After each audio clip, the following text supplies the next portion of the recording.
Hello, my friends. Welcome back. If you enjoy these stories, don't forget to like, comment, and subscribe. People love to talk about how peaceful camping is, how the silence of nature clears the mind, how the forest air feels fresh in your lungs, how the night sky looks better when it's far from the city lights. But no one ever talks about the way the darkness of the woods can swallow you whole. Or how sometimes when the world around you grows too quiet, you realize you're not alone. I never believed in supernatural things. I still don't know exactly what I saw. But after that night, I stopped camping. Forever. This is a true story. Or at least, as true as my memory will allow. My best friend Ethan had been begging me for months to join him on a camping trip. He was one of those people who felt genuinely alive only when he was miles away from civilization, deep in the woods, fishing rod in hand, campfire crackling, phone switched off. "Come on," he said a week before the trip. 3 days, no crowds, no traffic, just us in the forest. You need this. I did need a break, so I agreed. We didn't choose a random place, and we went to Raven Hill National Forest, a popular camping area. Not some forbidden off-road mystery. People camp there all the time. Families, kids, tourists. But the part we chose wasn't on the main trail. It was a small clearing Ethan found years ago, marked by a strangely shaped pine tree he called the Crooked Finger. Before we even left the house, he told me, "This place is special, quiet. But sometimes the forest talks. Don't freak out." I laughed it off. If only I knew. We arrived late afternoon. The sun sat low behind the treetops, throwing long shadows over the trail. Raven Hill was supposed to be peaceful, but something about the air felt heavy. Not dangerous, just wrong. The woods were too quiet. Even the sound of insects seemed muted, like the forest was holding its breath. "You feel that?" I asked. Ethan paused, sniffed the air, and shrugged. "Storm coming, maybe?" Weather said the night might get weird. But the sky was clear, perfectly clear. We hiked about an hour until we reached the clearing. The crooked pine tree stood exactly as he described, its trunk twisted like a giant hand pointing a bone finger toward the sky. It looked unsettling, but that didn't bother me. Trees grow weird sometimes. What bothered me was the feeling creeping up my spine, like something was watching us. By the time darkness settled, the temperature dropped faster than expected. We built a fire, cooked dinner, and talked about stupid things. School, old memories, the time Ethan accidentally set his parents' fence on fire during a fireworks experiment. We laughed, but my eyes kept drifting toward the tree line. There was no wind, yet I heard leaves crunching somewhere beyond the darkness. "Probably a deer," Ethan said when I pointed it out. But deer didn't walk like that. These footsteps were slow, deliberate, almost cautious, like something was circling us but didn't want to be seen. Around midnight, Ethan went to sleep, but I stayed awake a little longer. I don't know why. Maybe curiosity, maybe unease, but I couldn't relax. That's when I heard it. A whisper. A voice carried through the trees, faint, breathy, and unmistakably human. It was saying something, but the words came broken, stretched by distance or something else. I froze. My brain tried to rationalize it. Maybe another camper, maybe someone hiking late. But the voice didn't sound normal. It sounded like it was right behind the crooked pine tree. A soft, dragging chant. "Here! Still! Here!" I shut off my flashlight instantly. The whisper stopped. My heart hammered against my ribs. I stayed awake for hours, but I didn't wake Ethan. I don't know why. Maybe I convinced myself it was imagination. But deep down, I knew it wasn't. Morning felt safer, the sunlight pushing away the memories of the night before. Ethan went to get water from a nearby stream, and I stayed behind to prepare breakfast. When he returned, he looked pale. "You didn't build anything while I was gone, right?" "Build what?" I asked. "Come see." He led me about 30 steps behind the crooked pine tree. And there it was. A wall made of sticks. Not random fallen branches. These were cut, shaped, and arranged into a vertical structure almost 5 feet tall and 6 feet wide. Perfectly aligned, symmetrical, intentional. "What the hell?" I whispered. "It wasn't here yesterday," Ethan said. "I swear." The structure looked like something meant to keep a predator out or trap prey inside. But the strangest part was what was woven into the sticks. Small bones. Tiny animal bones arranged in circles. We stared at it for a long time. "Probably a survivalist's art project," Ethan finally suggested, though even he didn't sound convinced. But neither of us wanted to leave. We had driven hours to get here, and Ethan wasn't the type to get spooked easily. We ignored it. We shouldn't have. It started around 2 a.m. A faint scratching noise gently stroked the outside of the tent. Slow, repetitive, almost playful, like someone dragging a fingernail along the fabric. Shh, shh, shh. At first, I thought it was a branch, but the movement was precise, too controlled.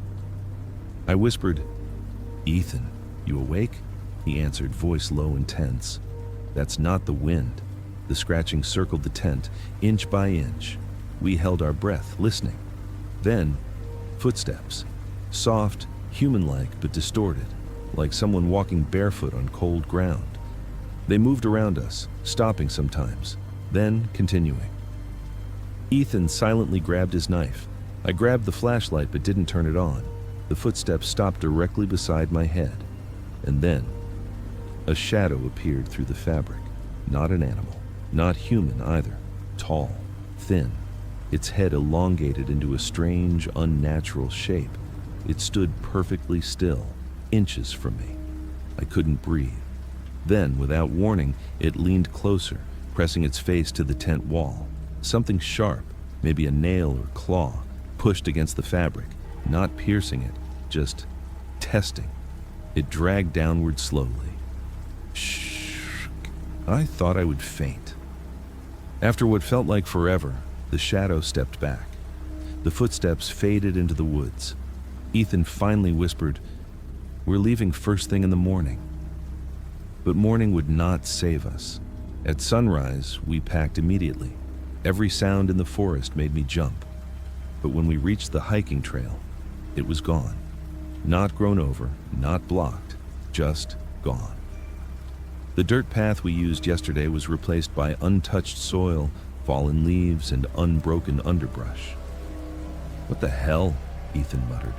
We walked along the tree line, searching for any sign of the trail.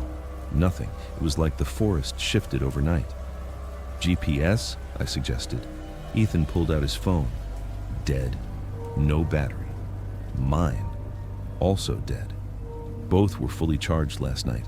A cold dread washed over us. "We just head west," Ethan said. "We'll hit a main road eventually." So we walked. 30 minutes, an hour, 2 hours. The woods only grew denser, worse. No matter how far we walked, the crooked pine tree kept appearing in the distance ahead of us. Twisted trunk pointed to the sky like a taunt. "We're going in circles," I whispered. Ethan shook his head violently. "No, that's impossible. We're going straight." The forest disagreed. We stopped to rest, exhausted. But as soon as we sat down, the forest grew silent again. No birds, no insects, no wind, just emptiness. Then I heard it. The same whisper from the first night, except now it was clear, loud, and unmistakable. Not gone yet. It came from all around us, like the trees themselves were speaking. Ethan stood, knife in hand, turning in circles. "Show yourself," he shouted. The whisper answered, "Behind you." We spun around. Nothing. Then the sound came again, this time from the opposite side. Still watching, my skin crawled. The air felt electric. Every instinct screamed, "Run." So we ran. Branches slashed our arms. Roots caught our feet. We didn't care. We ran until our lungs burned. But when we stopped, the crooked pine tree stood 20 feet away. Ethan dropped to his knees, breathing hard. "What does it want?" I whispered. Ethan wiped sweat from his face. "I don't know, but we need to stay calm. Think." We need to climb a tree, I said. Get high enough to see civilization. Maybe, but neither of us moved. The forest was watching us. I could feel it, eyes in every shadow. Then, Ethan said something I'll never forget. It's not the forest. It's something in the forest. We heard a crack, a branch snapping somewhere to the right, another, closer. Something big approached. We backed toward the crooked pine tree, terrified. That's when we saw it. A shape emerging between the trees, tall, long-limbed, grayish skin stretched tight over bones. Its head bent at an unnatural angle, like its neck was too weak to hold it upright. It had no eyes, just smooth skin. But it turned its face toward us anyway. It could see us without seeing. Ethan grabbed my arm. Run! We sprinted, but the thing didn't chase us normally. It moved, no, glided, across the forest floor with unnatural speed, limbs snapping and bending as if joints didn't work the way they should. It cut us off easily, appearing ahead of us, blocking the path, like it knew where we would run before we chose. We slid to a stop, falling backward. The creature stood inches from Ethan. I could smell it, damp earth, rotting leaves, and something metallic. Its head tilted, then it spoke. Not with a mouth, its voice came from everywhere. Stay! Ethan screamed and slashed at it. The knife sank into its arm, but no blood came out. The wound closed instantly. Ethan stared in horror. Then the creature lifted its arm and touched his forehead with one long finger. Ethan collapsed, silent, motionless. I screamed his name, shaking him. He wasn't unconscious. His eyes were open, staring. But he wasn't there anymore. I ran. I don't know how long. My vision blurred. My legs trembled. The forest warped around me, trees shifting, shadows twisting, the world bending like a nightmare. Every few seconds I heard the whisper, "Come back. Not done. Stay." The voice followed me. I tripped, hit the ground, rolled down a slope, and slammed into a fallen log. I forced myself up, bleeding, half-conscious, and kept moving. Hours passed, maybe more. Then I saw it. A road. A real road. Not a hallucination. Not a loop. I stumbled toward it, crying. A car was coming. I waved both arms, screaming. The vehicle swerved, tires screeching. A man jumped out, yelling, "Hey, you okay?" I collapsed into his arms. For the first time in what felt like days, the whispering stopped. The forest stayed behind me, watching, silent. They found Ethan's body 2 days later. Or what was left of it. Police said he was mauled by a large animal, possibly a bear. But bears don't leave bodies without a single drop of blood. Bears don't leave faces twisted in an expression of terror. I tried to explain what happened, but no one believed me. They called it shock, trauma, hallucination from fear. I know what I saw, what I heard, what followed us, what touched him. I never camped again. I never stepped foot in a forest again. But sometimes, late at night, when everything is silent, I still hear it. A faint whisper behind me. Not done. Still here. And every time I hear it, I know Ethan isn't the only one it wanted. I've spent years trying to convince myself that what happened that night wasn't real, that it was hypothermia or exhaustion, or maybe just my mind snapping under the wrong kind of pressure. But every time winter comes, every time the snow starts falling in heavy, muffling sheets, I get this tight electric knot in my stomach. Because snow doesn't silence the world unless something is listening. And on that night, something was. I was 26, working as a wildlife surveyor for a small environmental company in northern Minnesota. My job was simple. Camp in designated monitoring areas, record animal activity, check trail cameras, and hike out after 3 or 4 days. Nothing glamorous, nothing dangerous, until that assignment. It was late December, just days after Christmas. A heavy winter storm had passed through, leaving the entire region buried beneath almost 2 feet of snow. The company wanted updated records to see how the local wildlife was responding before the next phase of land development. I volunteered, extra pay, and no family obligations. They gave me Site 42, a remote patch of forest near the Canadian border. I'd been there before. Quiet place, isolated, sure, but never threatening. I reached the drop-off point at 3 p.m. My driver, a guy named Miller, gave me a weird look as I unloaded. "You sure you want to stay out here alone this week?" he asked, glancing at the darkening sky. "I've done colder." He gave a short laugh. "Just remember, storms mess with sound. People hear things." "What kind of things?" I joked. His smile faded. "Things that aren't there."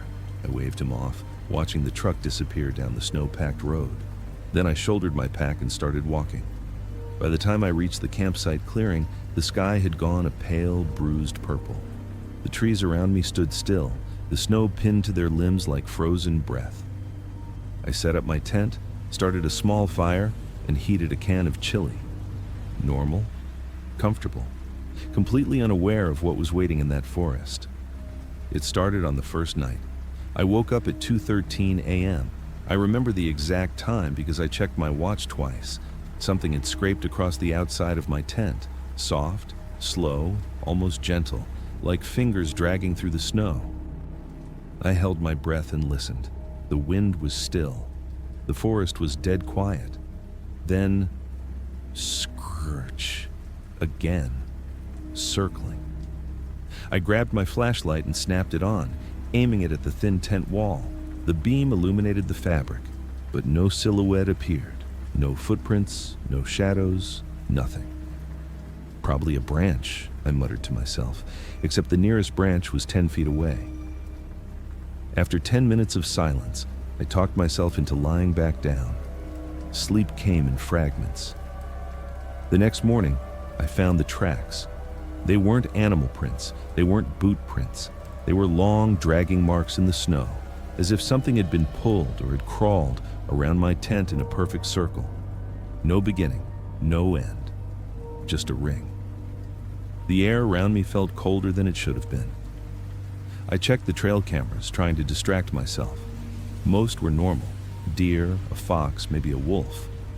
But the fourth camera, the one closest to my tent, had a single corrupted file, just static in a faint shape I couldn't make out. The wind picked up that afternoon, carrying a strange, low hum through the trees. I'd heard wind howl before. This wasn't that. This was more vocal, almost like someone humming a lullaby.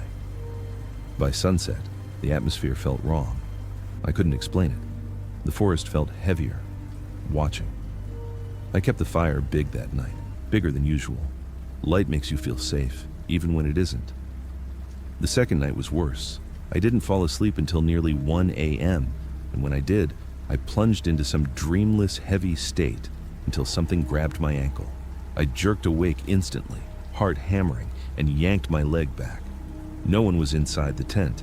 The zipper was still locked from the inside, but the imprint of a hand was on my boot. A hand shaped like a person's, but too long, too thin, too wrong. I scrambled outside with my flashlight. Snowflakes drifted softly around me. My breath fogged the air. Then I saw the tracks. Not prints, tracks. Like something had been dragging itself through the snow toward my tent.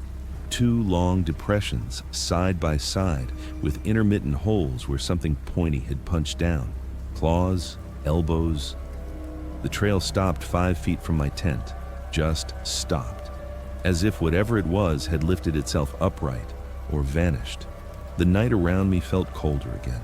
Not the natural cold of winter, but the suffocating cold of something hovering close to your skin. Then I heard it. From the tree line. A voice, soft, broken, imitating something human. Cooled. My flashlight trembled in my hand. "Who's there?" No answer. Just a wet, rattling breath. Then, woods exploding with motion, something darted between the trunks. Fast, too fast. My light barely caught a glimpse. A pale shape, long limbs crawling on all fours but somehow upright at the same time. I stumbled backward, falling into the snow. The fire flickered violently, as if reacting to a sudden gust of freezing air. When I looked up, the forest was silent again, empty, watching. That was the moment I knew something was seriously, dangerously wrong. And I still had 2 nights left before pickup. The third day, the storm returned. Thick waves of snow choked the air. The sky hung low and heavy, almost black despite it being noon. I stayed in the tent, wrapped in layers, listening to the wind batter the nylon walls. But it wasn't just wind. Between gusts, I heard whispers, not imagined, clear, human-like, but fragmented, repeating my name. At first, I thought it was the storm playing tricks, but then it spoke in a voice I recognized, a voice that made my blood turn to ice. It was Miller, the driver who had dropped me off. "Help! Help me! It's so cold!" Impossible. He was miles away. Then the voice changed, higher, female, crying. Please let me in. Please, it's freezing." I didn't move. I didn't breathe. Because whatever was speaking wasn't outside my tent. It was whispering from the snow, from beneath me, under the frozen ground. The sobbing rose into a horrible, choked wail that vibrated through the air like something dying. I covered my ears, squeezed my eyes shut, and waited. Eventually, it stopped, but the silence was worse. That night, I didn't sleep. The temperature dropped below 0. My fire struggled against the wind. Every crack of snow log branches sounded like footsteps. By midnight, snow had piled a foot high around the tent, muffling everything. At 12:47 a.m., the humming returned. Low, rhythmic, coming from everywhere and nowhere. I sat up slowly, gripping my knife. Useless, I know, but fear makes stupid things feel logical. The humming grew louder, vibrating the air. The tent fabric trembled, then tap, tap, tap, knuckles on the outside of the tent inches from my face, tap, tap. Then a dragging sound, slow and deliberate, sliding along the wall from one side to the other. I shined my flashlight toward the sound. A silhouette pressed against the fabric. Long head, longer arms, too thin, too tall. Then a voice, my voice, came from it. "Let me in." My stomach dropped. The silhouette leaned closer, distortions rippling across the tent wall as if its face was sliding under the fabric. I stumbled backward, knocking over my lantern. Darkness. The silhouette twitched. Then it sprawled upward, stretching impossibly tall, as if unfolding a spine that had too many joints. And then, the zipper began to move. Not quickly, slowly, deliberately, as if the thing outside wanted me to watch.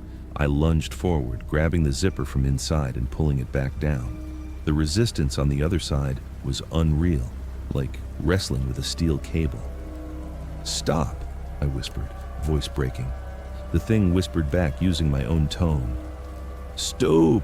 I threw my entire weight onto the zipper, forcing it shut. The silhouette froze. Then it slid backward, disappearing into the snow. Silence followed. For a minute, maybe 2. Then I heard the sound that permanently scarred me. It laughed, not a creature's laugh, not an animal's. A perfect copy of my laugh, but twisted, glitched, broken, like it was learning me. And then it walked away. Footsteps. This time, definite footsteps. Human footsteps. I didn't sleep at all. Morning came slowly, pale gray light creeping across a world buried deeper than before. My tent was half suffocated under a new blanket of snow. I forced myself outside. Every nerve screamed danger. Every instinct told me to run, but I needed to check the trail cameras. Camera 4, the corrupted one, was completely gone. The post had been ripped out. The camera snapped in half like cheap plastic. Camera 3 had a new file. I hesitated, then pressed play. The footage showed the forest, snow falling, nothing unusual at first. Then a figure stepped into frame, pale, naked, emaciated, limbs too long, joints bending backward. Its face was a smear of blurred flesh, as if unfinished. It turned toward the camera, and the distortion worsened like the lens couldn't focus on it.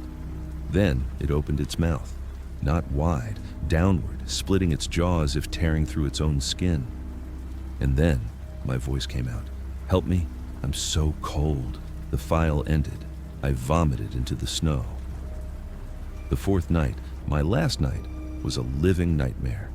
By 9 p.m., the snowstorm grew violent. The sky was black, thunderless, but roaring with wind. My tent shook like a dying animal. The forest felt alive, breathing around me. At 11:23 p.m., I heard footsteps, human footsteps, slow, crunching through the snow, coming straight toward my tent. I held my breath, gripping the flares I kept for emergencies. The footsteps stopped right outside. Then a voice said, "Hey, it's Miller. Open up." I froze. It sounded exactly like him, perfectly like him, too perfectly. "I got stuck," the voice continued. "Truck slid off the road. I walked here. Let me in, man. It's freezing." No breathing, no shivering, no struggle against the wind. Just those words, steady, emotionless. I didn't answer. After 10 long seconds, the voice tried again. "Let me in, please." Still perfect, still wrong. Then the tone dropped, flat, empty. "I know you're awake." The zipper twitched, and something inside me snapped. I grabbed the flare, yanked the cord, and the tent burst with violent red light as I slashed a hole through the wall and dove into the storm. The wind howled, tearing at my clothes. Snow stung my skin. The flare hissed in my hand. I looked back. A figure was crawling out of the tent hole after me, not walking, not standing, crawling. Its limbs wrapped and unwrapped in unnatural contortions, like a spider learning to move on human joints. Its head tilted far too much to one side, like its neck had no bones. Then it spoke, and I nearly dropped the flare. "You left me," in my voice again. I ran. Branches whipped my face. Snow blinded me. My lungs burned. I could hear the thing behind me, dragging itself in fast, jerking bursts. Not consistent steps, but sudden leaps of motion like a skipping video file. The forest distorted around me, the storm swallowing every sound except my own heartbeat and the creature's wet, hitching breaths. I aimed for the road. The flare sputtered, my legs buckled, and then, through the chaos, headlights. A truck. I stumbled into the road, waving the dying flare. The truck skidded to a stop. The driver's door flew open. "Miller!" I yelled. But the man who stepped out wasn't Miller. He wasn't anyone I knew, just a passing local who'd seen the flare. He dragged me into the truck just as the flare died completely. When I looked back into the darkness, a pale shape stood at the edge of the road, watching, tilted, wrong. The driver floored the gas. I never went back to Site 42. The company filed my report under severe environmental stress reaction. Miller had never returned to pick me up. They'd sent someone else instead. They said Miller was sick that day, home, nowhere near the forest. The trail cameras were eventually recovered, all except camera 4. Camera 3's file? It showed nothing unusual, just static. No figure, no voice. They said I imagined it. That winter storms cause audio distortions. That isolation warps perception. That I must have damaged the footage myself. But I know what I saw, what I heard, what followed me. Because 2 weeks later, I found something in my backyard. Long tracks in the snow, not prints, drag marks, perfectly circling my house and on my back porch. A single trail camera, camera 4, with a new recording. I haven't opened it, and I never will. I never thought much of living in a small town. It was one of those places where everybody knew everybody, where the streets were lined with faded clapboard houses and the local diner had been the same since the 1950s. I moved to Maplewood for peace, for the kind of quiet life that city kids dream about when they're drowning in traffic and sirens. At first, it was everything I imagined. Friendly neighbors, kids riding bikes in the streets, and an almost eerie sense of safety. But the thing about small towns is that they hide things. Things that can't be explained. Things that, once you see them, you can't unsee.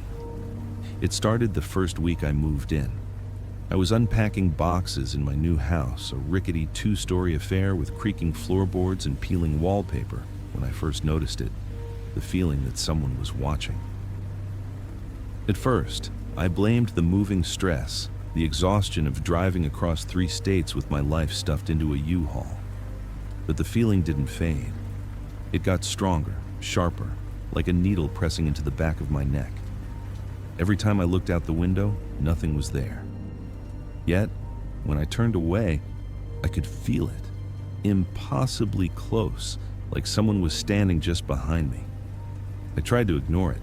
I busied myself with unpacking, setting up my kitchen, and decorating my bedroom. I told myself small-town paranoia had gotten into me. But then the noises began. At night, I'd hear scratching, soft at first, then louder, like nails dragging across wood.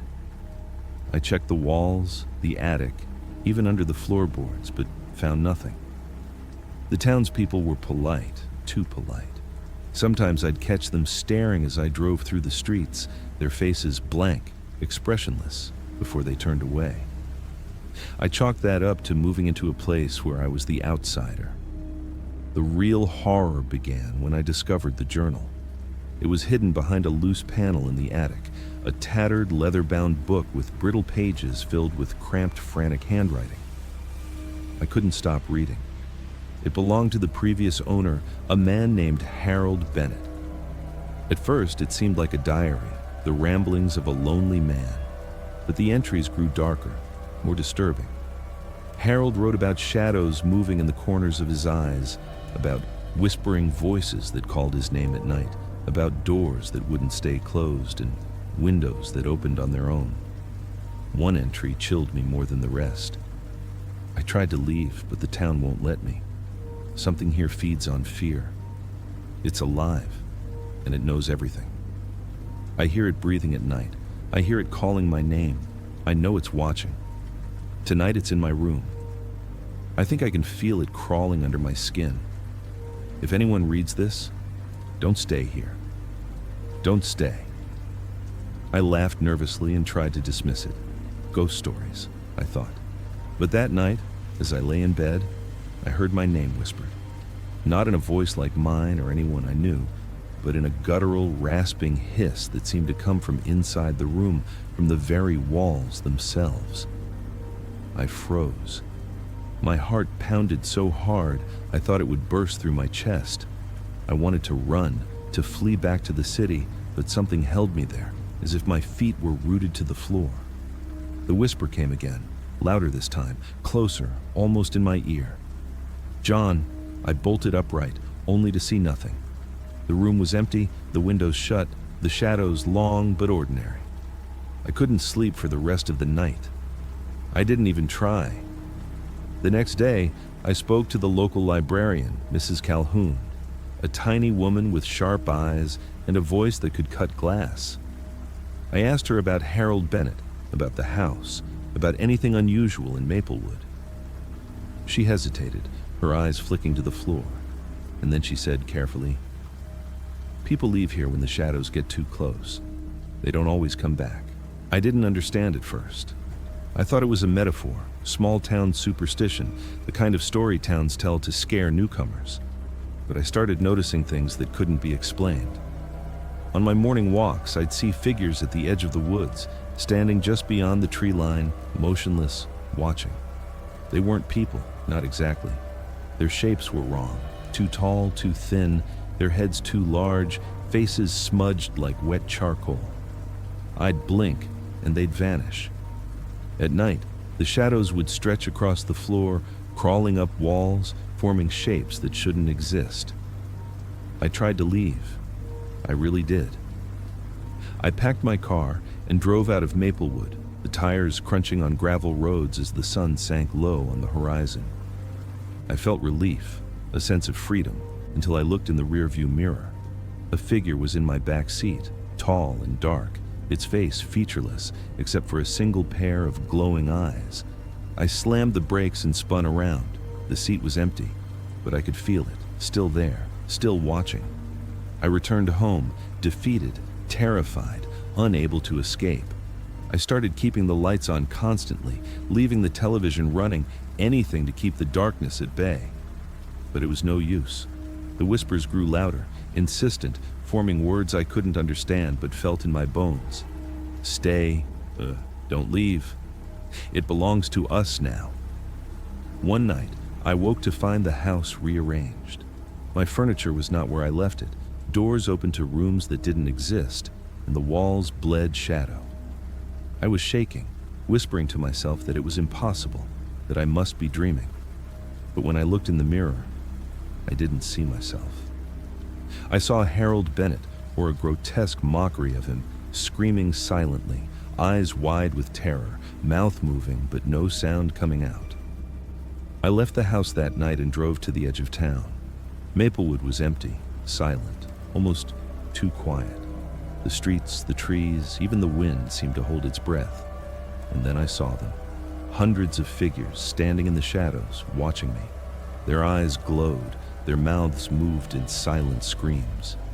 They didn't run when I screamed, didn't vanish when I approached. They just waited, patient, inevitable. And in that moment, I realized Maplewood wasn't just haunted, it was alive, it was sentient, and it didn't want me to leave. The next morning, the police found my car abandoned on the outskirts of town. Inside, there were scratches along the doors, as if something had tried to claw its way in. My wallet and phone were gone. Nobody could explain it. Nobody seemed surprised. When I asked about Maplewood, they told me it was a quiet town, safe, a good place to live. The same answers I'd heard before, the same calm smiles hiding something terrible. I found another place to stay, far from Maplewood, but the nightmares followed me. I wake up in the middle of the night, drenched in sweat, hearing whispers in the dark, seeing shadows twist in the corners of my bedroom. And sometimes, when I look in the mirror, I see something else behind me. Tall, dark, watching, waiting. I can feel it, patient and unyielding. And I know that one day I'll have no choice but to return, or it will come for me, wherever I go. Because small towns have secrets, and some of them don't let you leave. I've always thought of our little town as quiet, maybe boring, but safe. I grew up in a place where neighbors waved from their porches and everyone knew your name. So when my job required me to spend a week in my friend's family cabin in the neighboring town of Ravens Hollow, I didn't think twice.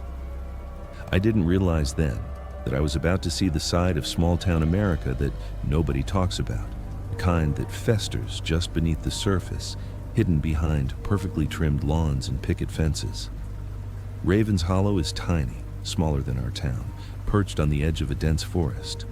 The streets are narrow, winding, and lined with old, weathered houses that look like they haven't been touched in decades. People there don't talk much. You can feel it in the way they watch you from behind half-open blinds or in the subtle stiffness of their nods when you pass by. I chalked it up to rural life, thinking maybe folks just valued their privacy. But there's a difference between privacy and secrecy, a difference I only came to understand after the first night. The cabin itself was old but sturdy, tucked on the outskirts where the trees pressed close to the walls. My friend Sam had left a key under the mat, and I walked in to find the place empty but tidy. A wood stove sat in the corner, cold and blackened with ash, and the smell of damp pine filled the air. I dropped my bags and decided to explore the town before sunset. It was quiet, eerily so. Only a few cars passed by, and the people I saw seemed reluctant to make eye contact. I tried to ask for directions to the nearest store, but the clerk at the corner general store seemed tense, giving me instructions in a clipped, almost robotic tone. As I walked back to the cabin, the sun dipping behind the trees, I noticed that the houses closer to the edge of town were in worse shape. Windows boarded up, porches rotting, overgrown weeds pushing through cracked sidewalks. Something about it didn't sit right with me, but I brushed it off. I was a visitor. The first night, I went to bed early, jet-lagged and tired. That's when the subtle oddities began. Around midnight, I woke to the sound of footsteps outside the cabin. I figured it was Sam's dog. He had one, a German Shepherd. But when I looked out the window, the yard was empty. Then I heard a low dragging sound coming from the woods behind the cabin, like something or someone was walking through the thick brush, careful, deliberate. I tried to convince myself it was an animal, maybe a raccoon or a stray dog, but the noise didn't match any animal I knew. It stopped abruptly, right outside my window. I could feel it, eyes on me. I wanted to look, but my body wouldn't cooperate. Fear rooted me to the bed. Eventually, I fell asleep somewhere between terror and exhaustion. The next day, I tried to shake it off. I spent the afternoon exploring the forest trails, hoping to distract myself.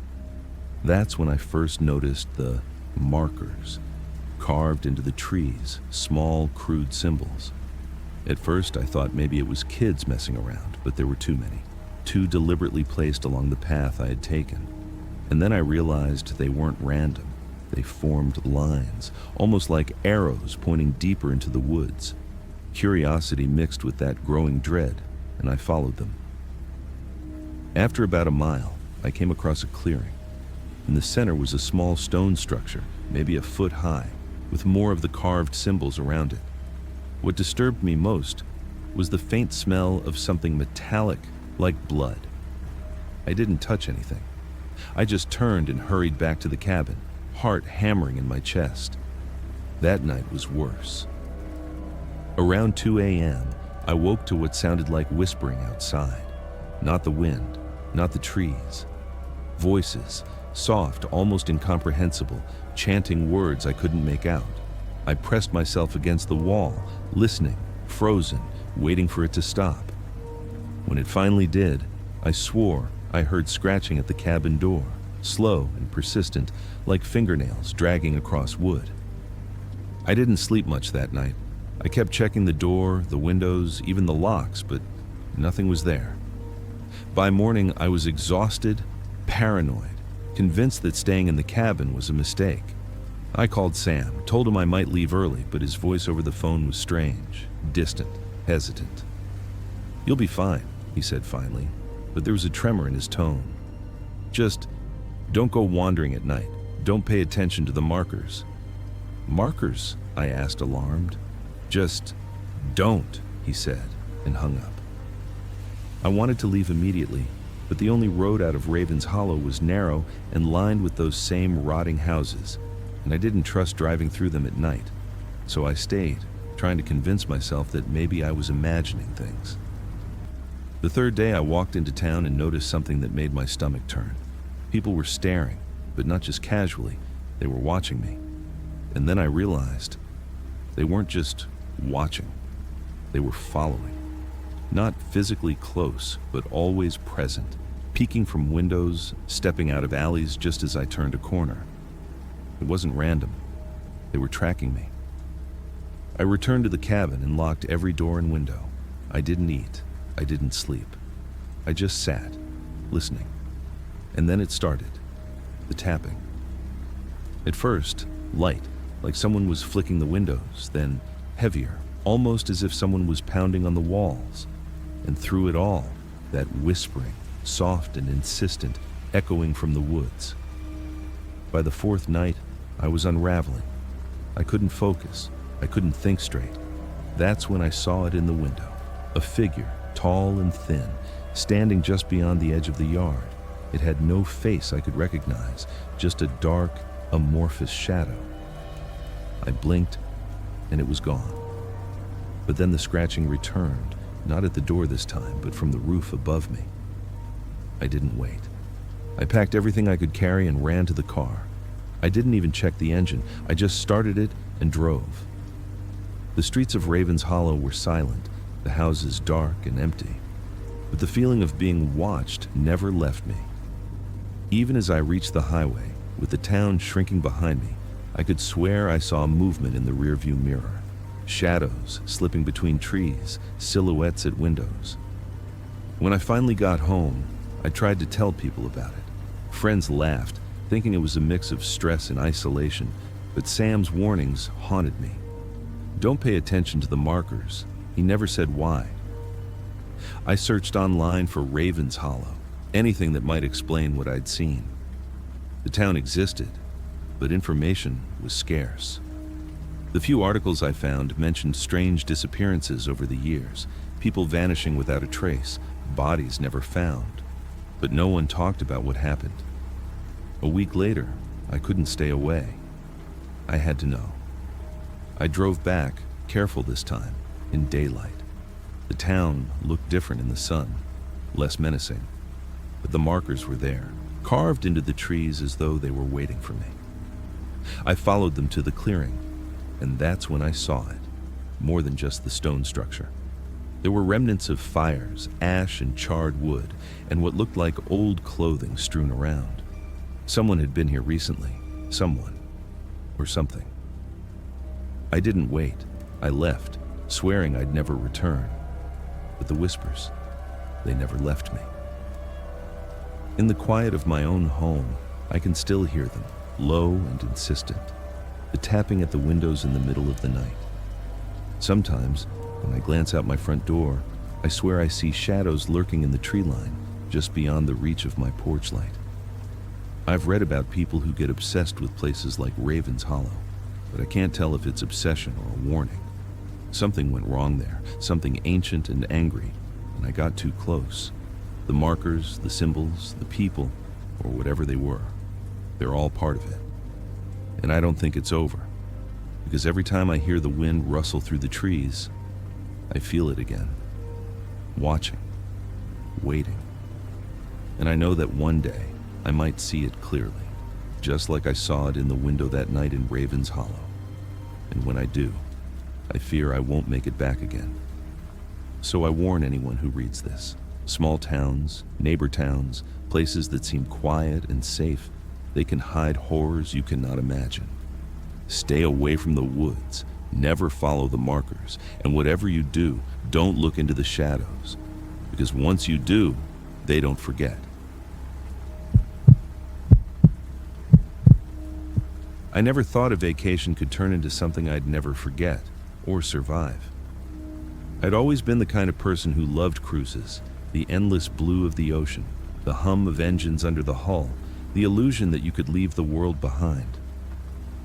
This time, I booked a 7-day cruise along the Caribbean, thinking nothing could possibly go wrong. I was wrong. It started the first night. I'd just finished dinner in the main dining hall, a lavish room filled with golden chandeliers and walls of polished mahogany. The staff were unusually stiff, smiles too perfect, eyes that lingered a little too long. I chalked it up to nerves. Perhaps the ship was new, and everyone was anxious to impress. I had a balcony cabin on the 8th deck, the kind that makes you feel like the ocean is yours alone. That night, as I drifted to sleep, I heard a faint tapping sound. At first, I thought it was the wind against the hull, but the taps were rhythmic, deliberate. Tap, tap, tap. They came from the corridor outside my door. I peeked through the peephole. Nothing. Empty hallway. My heart calmed a little, and I told myself I was imagining things. The wind, the ship settling. It had to be that. By the second night, the tapping became a soft scratching. I jolted awake around 2 a.m., convinced someone was outside my door. The ship was quiet, too quiet, for a vessel that carried hundreds of passengers. I strained my ears and realized I could hear muffled voices, whispers almost, but I couldn't make out the words. I opened the door. The hallway stretched empty, lit dimly by the emergency lights, and the faint smell of salt and engine oil filled the air. I went back to bed, trying to shake the unease that had begun to creep into my chest. The third night was worse. I woke to the sound of something dragging across the carpeted floor. Heavy, slow, deliberate. I froze, listening. It stopped suddenly, then started again, closer this time. My door handle rattled, but no one came in. My phone wouldn't work. No signal. I tried the cabin phone to reach the front desk. Dead. Just static. Panic began to set in. I dressed and stepped onto the balcony. The night was still, the water black and endless. No sign of other passengers on deck. But then I noticed the lifeboats. One of them, hanging idle above the deck, swayed slightly. The rope wasn't moving with the motion of the waves. It swayed as if someone had just climbed in. I blinked and it stopped. I shook my head, telling myself it was my imagination. The next day, I tried to shake it off. I went to the pool, mingled with other passengers, and convinced myself it had been nothing more than dreams and sea anxiety. But I couldn't ignore the way people looked at me. Not in the friendly way people normally do, but like they were observing, testing, waiting. That night, I couldn't sleep again. Around midnight, the ship's announcements crackled over the intercom. A cheerful voice welcoming us to a special midnight tour of the engine room for a lucky few. My cabin door shook. Tap, tap, tap. I bolted to the door, yanked it open, and nothing. The hallway was empty, but I noticed a faint trail of water leading down to the elevator. Hesitant, I followed it. The water was dark, almost black and sticky. My shoes sank slightly into it. It led me to the service elevator, which was odd because it was supposed to be locked.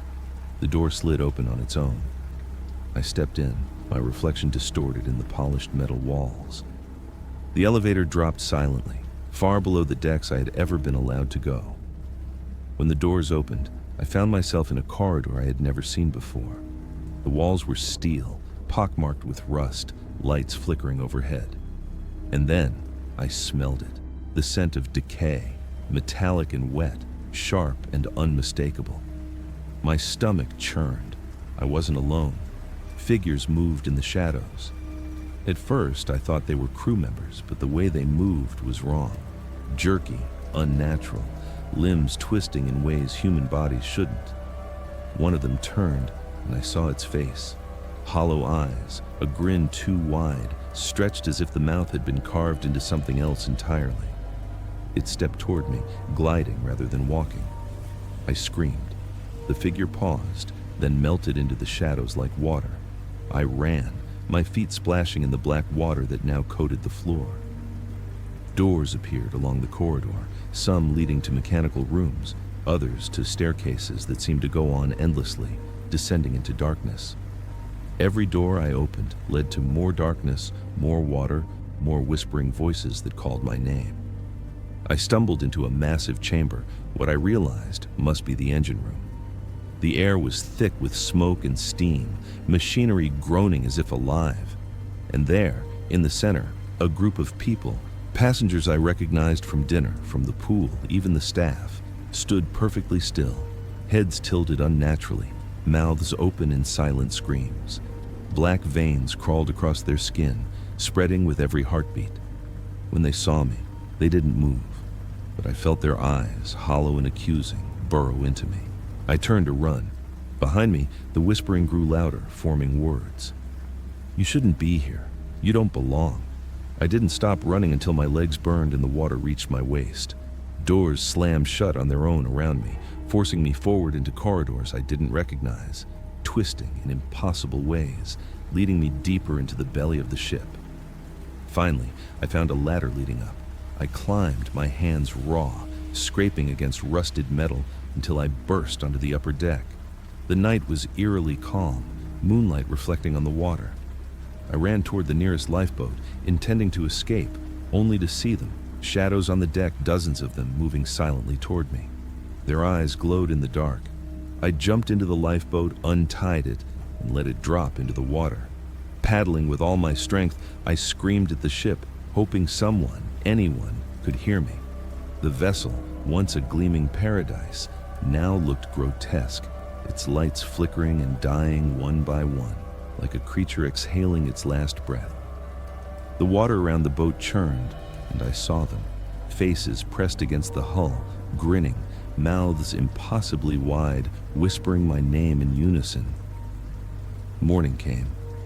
I washed up on a deserted beach, sun burning my skin, waves gentle and peaceful. I called the Coast Guard, but no one believed me. They found no ship, no footprints in the sand. Just me, clutching my clothes, shaking, muttering about faces and whispers. It's been months. I haven't slept well since. At night, I see shadows at the edges of my vision, silhouettes moving against the walls of my apartment. My phone sometimes rings, and when I answer, I hear the faint creak of a ship, the drip of water, and a voice, soft, deliberate, saying, "You're not done. You never leave."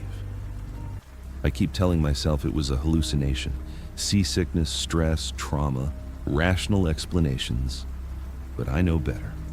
Somewhere out there, that ship sails still, cutting through black waters, waiting for the next person to fall asleep in a cabin, the next soul to wander into the corridors where humans aren't meant to go. And I know, if it ever finds me again, I won't get away a second time. I've lived with this memory for almost 10 years. I never talked about it online, never told my family, never even wrote it down until now. Every time I think about that weekend, my stomach turns cold and my hands start to shake. People always say the forest is peaceful. Mine wasn't. Mine swallowed people whole. This is a true story. Or at least, I pray to God that it isn't still happening out there. Back in 2016, I was dealing with a rough breakup and wanted to clear my head. No friends, no talking, just me alone with nature. Stupid idea. I know that now. I chose Black Ridge Peak National Park, a 200,000-acre stretch of forest and mountain trails in Colorado. Big enough for privacy, safe enough that I wasn't worried. I've camped alone before. I know how to make fire, handle wildlife, navigate by map. At least, I thought I did. But Black Ridge had a reputation among locals. Not dangerous, just strange. People said the forest didn't echo, that the wind sounded wrong there, that sometimes at night it felt like the trees were leaning in. I laughed it off. That's always the mistake people make at the beginning of horror stories. They laugh. The first few hours were peaceful. Sunny weather, birds chirping, perfect breeze. Exactly what I needed. I hiked to an isolated campground, marked on an old map I bought from a ranger station. The spot was weirdly empty for a weekend, nobody around for miles. But I didn't mind. By evening I had the tent up, fire lit, dinner cooking. I felt calm, until the forest went silent. Not gradually, not like nightfall. Immediately. 1 second there were crickets, birds, rustling leaves. Next second, absolute stillness, like someone hit a mute button on the entire forest. I remember looking around, waiting for anything to break the silence. Nothing did. I turned off the fire to save wood and took a short walk around the campsite. That's when I saw him. A man standing on the trail, maybe 200 feet away, perfectly still, facing my direction. I couldn't see his face, but his posture made my heart drop. Arms limp at his sides, head tilted slightly, too still to be normal. I thought maybe he needed help, so I waved and shouted, "You okay?" No answer. He didn't move. I stepped a little closer and shouted again. Still nothing. The silence around me made everything worse. Even my voice sounded swallowed up. After a few moments, I backed away and returned to my campsite. When I looked again, he was gone. Just gone. Night fell fast. The silence stayed. I tried reading inside my tent, but my nerves were too high. I kept feeling like something was walking around the campsite. Around 11 p.m., I heard it, a faint scraping sound, like nails dragging across wood, slow, deliberate, and circling the fire pit. I froze in my sleeping bag. I knew it wasn't an animal. Animals sniff, shuffle, make noise. This thing moved with purpose. I grabbed my flashlight and listened. Scurp, scurp, scurp. It stopped right outside my tent. I held my breath. Then, something pressed a finger, or a stick, or something, slowly against the tent wall. A single tap, then another. Tap, tap, tap, then a long, dragging stroke down the entire side of the tent. Shh! I almost screamed, then it stopped. I waited 2 hours before I dared to unzip the tent. Nothing was there. The next morning, the silence was gone. Birds chirped again.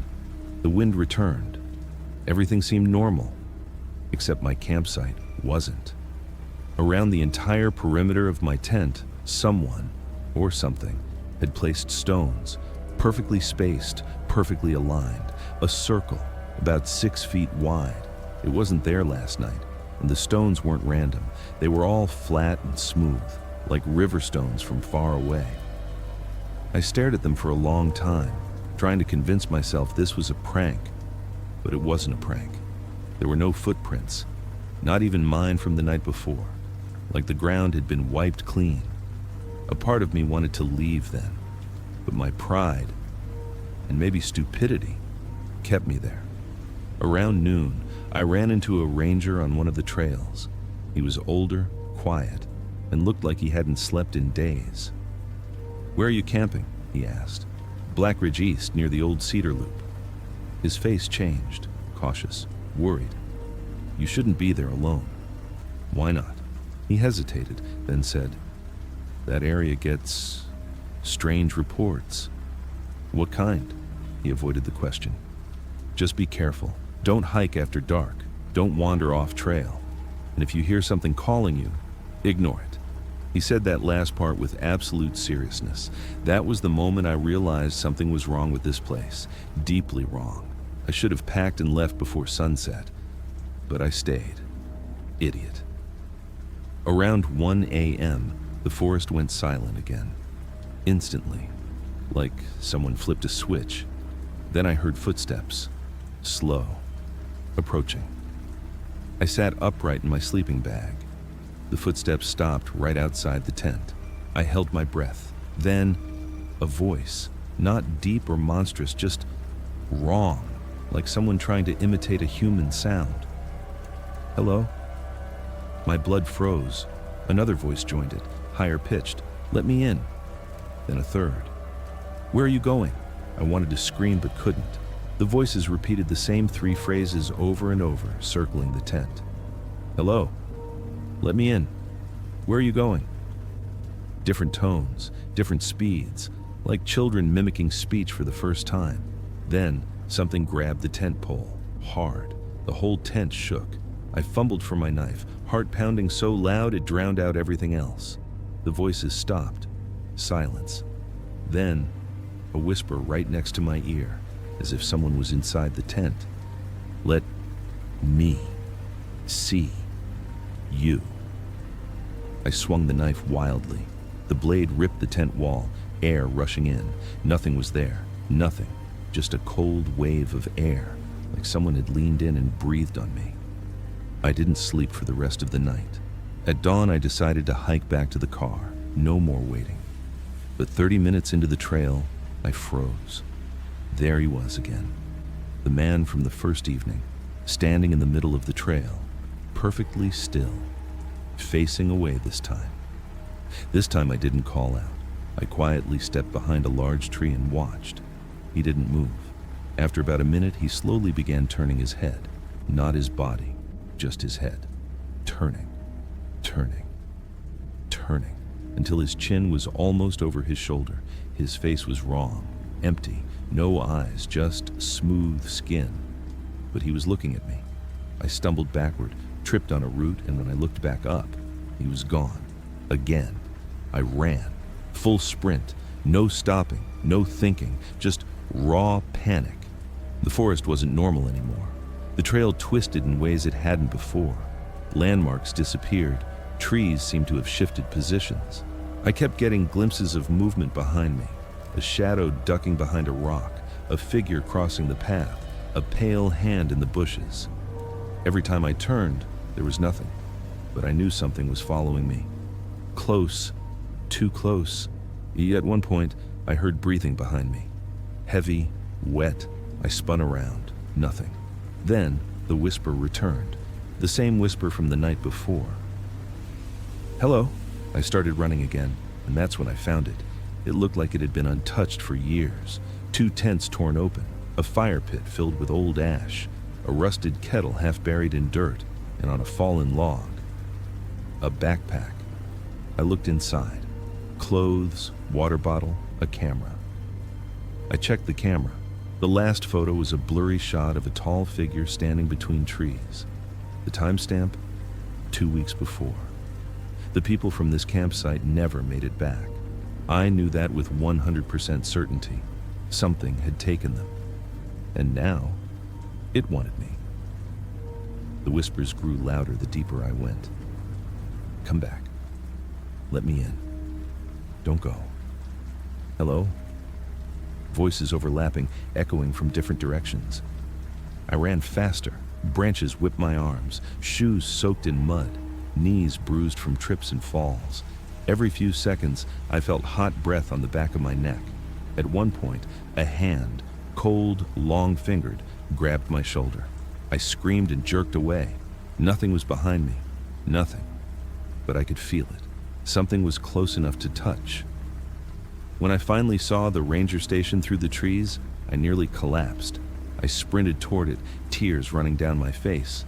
But just before I reached the clearing, everything stopped. The forest went silent again. A shadow slid across the tree line behind me. Tall, wrong, bending in unnatural ways. The whisper filled my ear. You shouldn't have left. I bolted into the station. The door slammed behind me. A ranger, different from the one I met, grabbed my shoulders. Jesus, kid, what happened to you? I couldn't speak. My voice wouldn't work. I just pointed at the forest. He looked outside, confused. There's nothing out there. But he was wrong.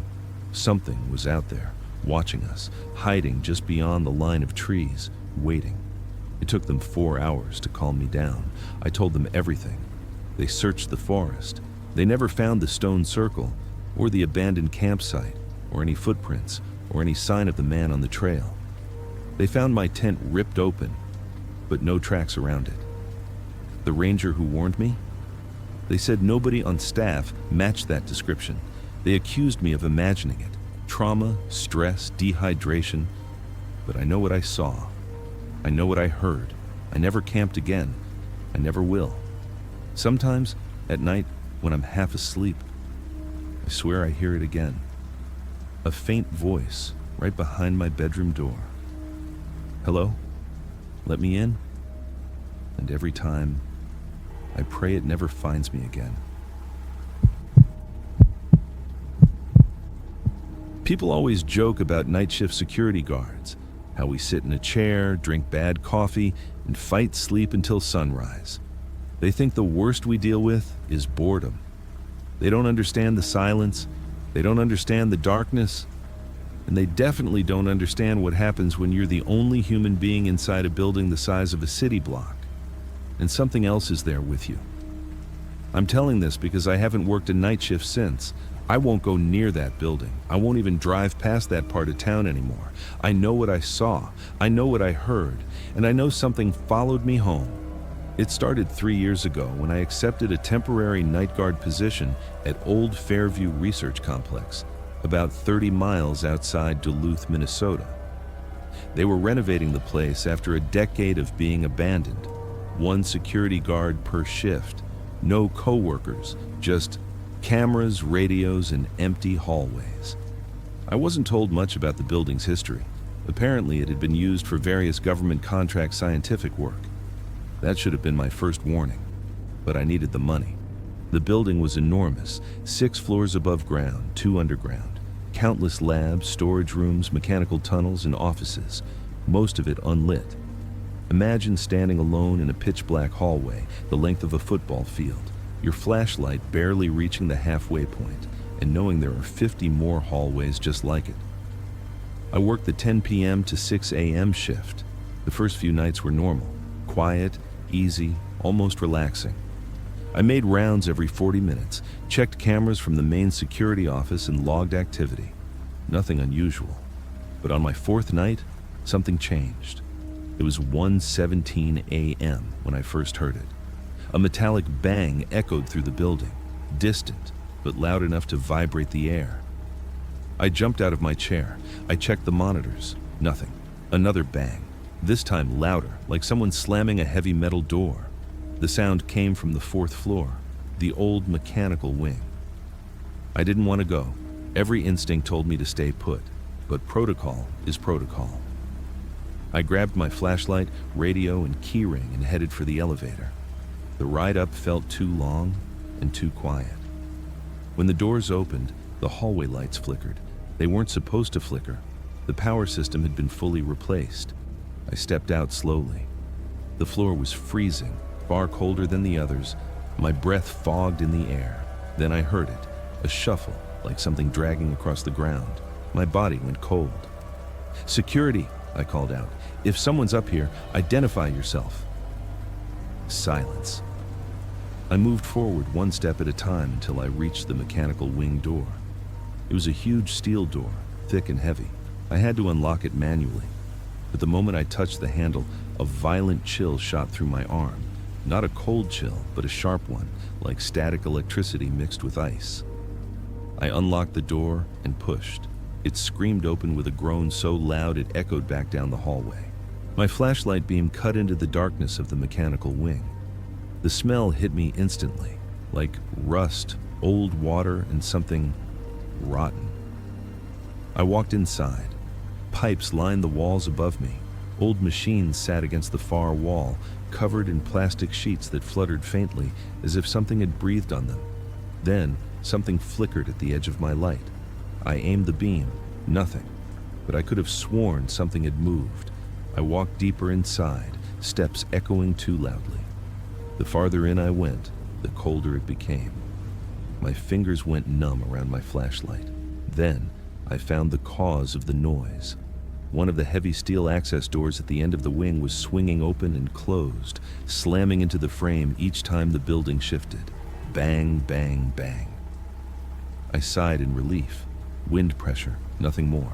I walked over and grabbed the door to secure it. Then, something whispered behind me. Not wind, not machinery. A voice, a human voice. "Hey." I spun around. Light cut across empty space. "Hey." Turn around. The voice was right behind me. I staggered backward, heart exploding in my chest. Flashlight shaking, I pointed it toward the far wall. Nothing. Then, the metal door behind me slammed shut with a deafening clang. I screamed. I'm not ashamed. Anyone would have. I grabbed the door handle and pulled. It didn't budge. I pulled harder, locked, from the outside. Panic surged through me. "Control, this is Mike in Sector 4. I need a supervisor to open the mechanical wing door. Now." Static. I tried again. "Control, respond." Nothing. The radio wasn't dead. The red light blinked. Someone was blocking the signal. Behind me, the shadows shifted. Not a trick of the light. They moved. Something long and thin peeled away from the darkness, like a person separating from a wall. My light caught the outline. Tall, extremely tall, and narrow. Its head brushed the pipes. Its arms hung almost to the floor. I froze. My brain refused to process it. Then it stepped forward. I stumbled back, hitting the sealed metal door behind me. Its footsteps were wrong, soft but sticky, like bare feet pulling off a wet floor. It didn't walk normally. Its limbs bent the wrong way. When the light finally hit its face, my stomach turned. It didn't have one. Just stretched, pale skin where facial features should have been. No eyes, no mouth, no nose. Yet I heard it speak, inside my head like a thought that wasn't mine. Turn around. I dropped my flashlight. The bulb shattered, plunging me into darkness. I screamed again and threw myself against the door. "Help! Anyone! Open the door!" The footsteps stopped behind me. Then, slowly, deliberately, a hand touched the back of my neck. Long fingers, cold, soft, wrong. I collapsed, shaking violently. My vision blurred, breath coming in panicked gasps. Then, from down the hallway, a voice echoed, "Mike!"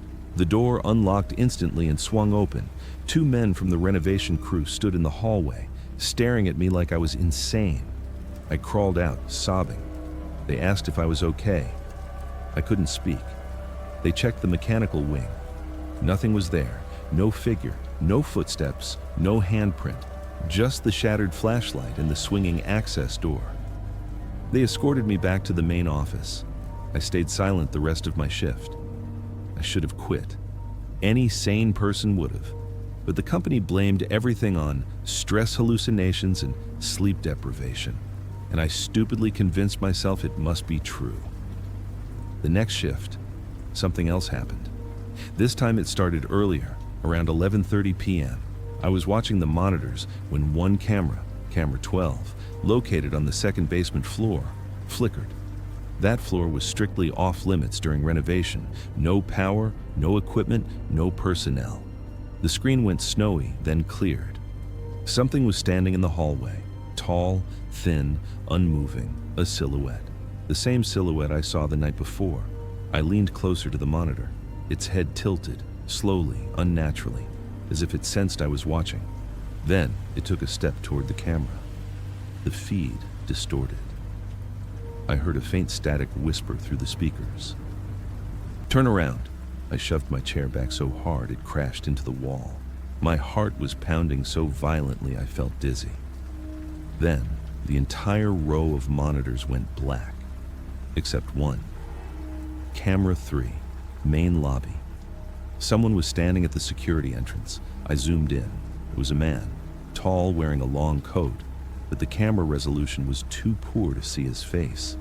He stood perfectly still, just outside the glass doors, not trying to get in, just staring. I watched for over a minute. He didn't move, didn't shift weight, didn't breathe. Finally, I grabbed the intercom. "Sir, the building is closed. You need to leave the premises." No response. I repeated myself, louder. Nothing. Then, very slowly, his head turned toward the camera. But it didn't stop turning. It kept rotating, and rotating, and rotating, until his chin was facing upward and the back of his head faced the ground. No human neck could do that. I gagged and stumbled back. The man's body suddenly twitched violently, a jerking, glitching movement, before he dashed out of frame so fast the camera barely caught it. I ran to the main entrance immediately. My shaking hands fumbled with the keys. I swung the door open and shone my flashlight into the cold night. Nothing. No footprints in the snow, no tire tracks, no sign anyone had been there. But the glass door had one new smudge, a handprint, long fingers, too long. I slammed the door shut and locked it. Around 3 a.m., the radio crackled. A whisper broke through. "Downstairs." I froze. The voice continued, faint and glitching. "Come. See?" I threw the radio across the room. It hit the floor and slid under the desk, then hissed again with the same voice, right next to my feet. "Turn around!" I didn't pick it up. I couldn't. My entire body felt like it was pulsing with cold. Then the fire alarm erupted, shrill, deafening, and impossible to ignore. Red lights flashed through the hallways. Panels indicated the alarm originated from basement level 2, the restricted floor. I didn't want to go, but it's law. Fire alarms must be investigated. I forced myself toward the stairwell. The red emergency lights flickered, painting the walls in pulsing, blood-colored flashes. The deeper I went, the colder it became. When I reached basement level 2, the alarm abruptly cut off. Silence swallowed the hallway. A thick, heavy silence. Then I heard dripping. Water, maybe. I turned my flashlight toward the sound and froze. Something wet covered the floor, a long smear leading from the stairwell to the center of the hallway. Not water, not chemical fluid. Dark, thick, red, blood. I followed the trail with shaky steps. The metallic smell grew stronger until I felt nauseated. The smear ended at a large door labeled Bio Storage, 2B, authorized personnel only. I put my ear to the door. Silence. I pushed the door open. The room was pitch black. My flashlight beam cut through dust and cold air. Then it hit something in the center of the room, a figure sitting on the floor, back facing me, legs folded, perfectly still. I stepped back instinctively. The figure trembled, a tiny, unnatural shiver, as if a glitch in reality had run through it. Then it stood in one slow, jerking motion. My flashlight beam trembled violently in my shaking hand. The figure turned. It wasn't the faceless thing. It wasn't the long-limbed creature. It was a man. A janitor I'd spoken to earlier that week, Carl. His eyes were wide and unfocused. His jaw hung slack. Dry blood covered his shirt. He opened his mouth, but instead of sound, something slid out. A whisper, not from him, from behind him. "Turn around." Then his head snapped backward at a horrifying angle, 180 degrees, staring upside down at me. I ran. I ran so fast I tripped multiple times. I slammed into walls. My lungs felt like they were bleeding.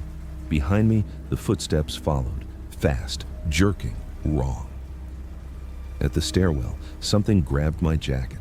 I screamed and ripped free, leaving half the fabric behind.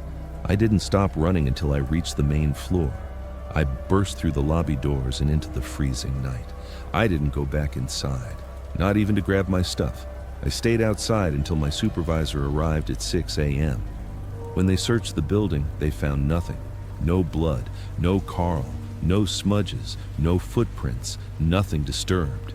They reviewed the camera footage, all blank, all corrupted by a power surge.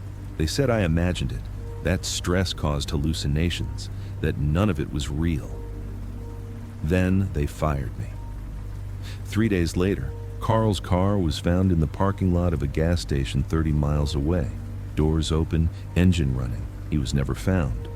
The company sealed basement level 2 permanently. But that's not the worst part. Last winter, nearly a year after the incident, I found something in my basement while doing laundry. A handprint, long fingers, too long, on the back of my dryer. And on the wall, written in dust, "Turn around." I ran upstairs so fast I almost broke my neck. I don't go into the basement anymore. But sometimes, late at night, when the house is completely silent, I hear footsteps down there, slow, sticky, wrong. And sometimes when I'm in bed, I hear a whisper behind me. Not outside, not in the hallway, right behind my ear. Turn around. I never do. I never considered myself a superstitious person. I grew up in the suburbs, the kind of place where the scariest thing you encountered was your neighbor's dog barking at night. That all changed the day I moved to Ashford, a small town tucked into the mountains of New England. At first, it seemed idyllic. Quaint streets lined with maple trees, cozy brick houses, and a population that barely exceeded 1,000 people. The kind of place where people waved at you from their front porches and knew your name before you even met them. I bought an old Victorian house on the outskirts of town, a rambling structure with peeling white paint and a creaky porch that moaned under your weight. The previous owner, an elderly man named George Whitaker, had passed away, and the town seemed almost eager to pass the house off. He had lived there alone for decades, they said, and aside from that, no one really knew much about him. The first few days were uneventful. I spent my mornings unpacking boxes and exploring the small, quiet streets, enjoying the sense of calm I had longed for. The locals were polite, if reserved, but there was something in the air that I couldn't quite place. It wasn't fear exactly, more like an unspoken tension, as if the town itself was holding its breath. It started with small things. The house creaked at odd hours, though I had checked every floorboard and rafter. Doors I was certain I had closed were open in the morning. I chalked it up to the house settling, old plumbing, maybe my imagination. But the sense of being watched grew impossible to ignore. I would walk through the rooms and feel eyes on me, and when I turned, no one was there. Then I found George Whitaker's journal. It was tucked into a drawer in his old writing desk, leather-bound, brittle, and yellowed with age. At first it seemed like the musings of an old man, a record of mundane daily routines. But as I read further, a pattern emerged, something deeply disturbing. George wrote about shadows that moved on their own, whispering voices that called his name, and cold figures that watched him from the corners of the room. The entries became more frantic over time. They are everywhere. I see them in the mirror, standing behind me when I wake. I hear them outside my windows, scratching at the walls, whispering secrets they want me to know. I cannot sleep. I cannot leave. They are patient, but they will come, Tonight I will try the cellar. Perhaps there is safety there. Perhaps. I tried to laugh it off, to tell myself it was the paranoia of an isolated old man. But that night, as I lay in bed, I heard it. The whisper of my own name, soft and deliberate, coming from the hallway outside my bedroom door. My heart pounded, my body frozen in place. I told myself it was the wind. It had to be. The next morning, I noticed my kitchen table had shifted slightly. My keys were no longer where I had left them. I began to dread the house. I started keeping a flashlight in my bed, a bat by the door, anything to feel some measure of control. But the more I tried to rationalize, the stranger things became. I began to see figures at night, just glimpses at first, standing at the edge of my vision. They were tall and thin, their faces blurred and indistinct, their movements jerky, unnatural. When I tried to focus on them, they disappeared. I checked the windows, the yard, the woods behind the house. Nothing. Yet I felt them, always watching, waiting. One evening, I went into town to the diner, desperate for normalcy. The place smelled of fried food and coffee, just like I remembered from my childhood. I sat at the counter, and an older man slid into the seat next to me. His face was lined and pale, his eyes sharp. "You don't belong here," he said quietly, without introduction. I laughed nervously. "Just moved in. Why would I not belong?" He studied me for a long moment, then leaned closer. "Because it doesn't let people leave." "Not really. It wants you. All of us, it wants." I smiled awkwardly, thinking he was joking. "The town? You're talking about the town?" He nodded, his voice dropping to a whisper. "Ashford. It's alive. Watch the shadows. Listen to the whispers. The people, some of them are gone, but they're still here. They're waiting." I left the diner in a cold sweat, brushing it off as a story to scare tourists. But deep down, I knew he wasn't joking. Back at the house, things escalated. I started hearing footsteps at night, pacing in the hallways, sometimes stopping right outside my bedroom door. I would hold my breath, praying they would go away, but the silence was always temporary. Sometimes, when I was in the kitchen, the smell of decay would fill the room, like something had died inside the walls. I tried to leave again, packing my car and heading down the mountain road, but each time, something stopped me. Tires sliding inexplicably, fog rolling in thicker than anything natural, shadows moving on the tree line as if mocking me. The journal became my only companion, my only guide. It warned of patterns, of times when the presence was strongest. I began to see it myself at exactly 3:17 a.m. Every night, the shadows would gather in the corners of the rooms, stretching impossibly tall, filling the house with a darkness that wasn't just absence of light. And at that same time, I would hear it, the whispers, low and insistent, calling my name over and over, promising things I didn't understand but felt deep in my chest. One night, I decided to confront it. I shouted into the darkness, demanding it leave, demanding to know what it wanted. The shadows did not retreat. Instead, they swirled, coalescing into forms I could not comprehend, faces half-formed, limbs bending in ways that made my stomach churn. One figure, taller than the rest, stepped forward. Its face was entirely black, featureless except for eyes that glowed faintly red. "You shouldn't be here," it said, and the voice was both inside my head and outside, like it was in two places at once. I didn't mean to," I stammered. "You belong," it said simply, and the words settled over me like a stone. I don't remember how I survived the night.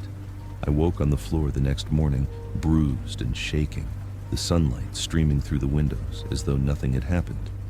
But the house was different. The shadows seemed to linger, moving against the light, watching.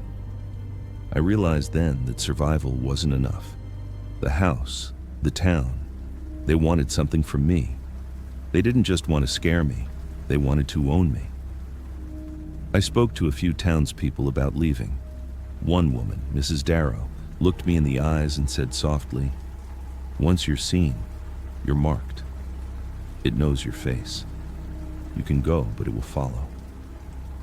I left again, driving miles away, but each time I felt it, patient, waiting, stretching its long fingers across the distance to touch me.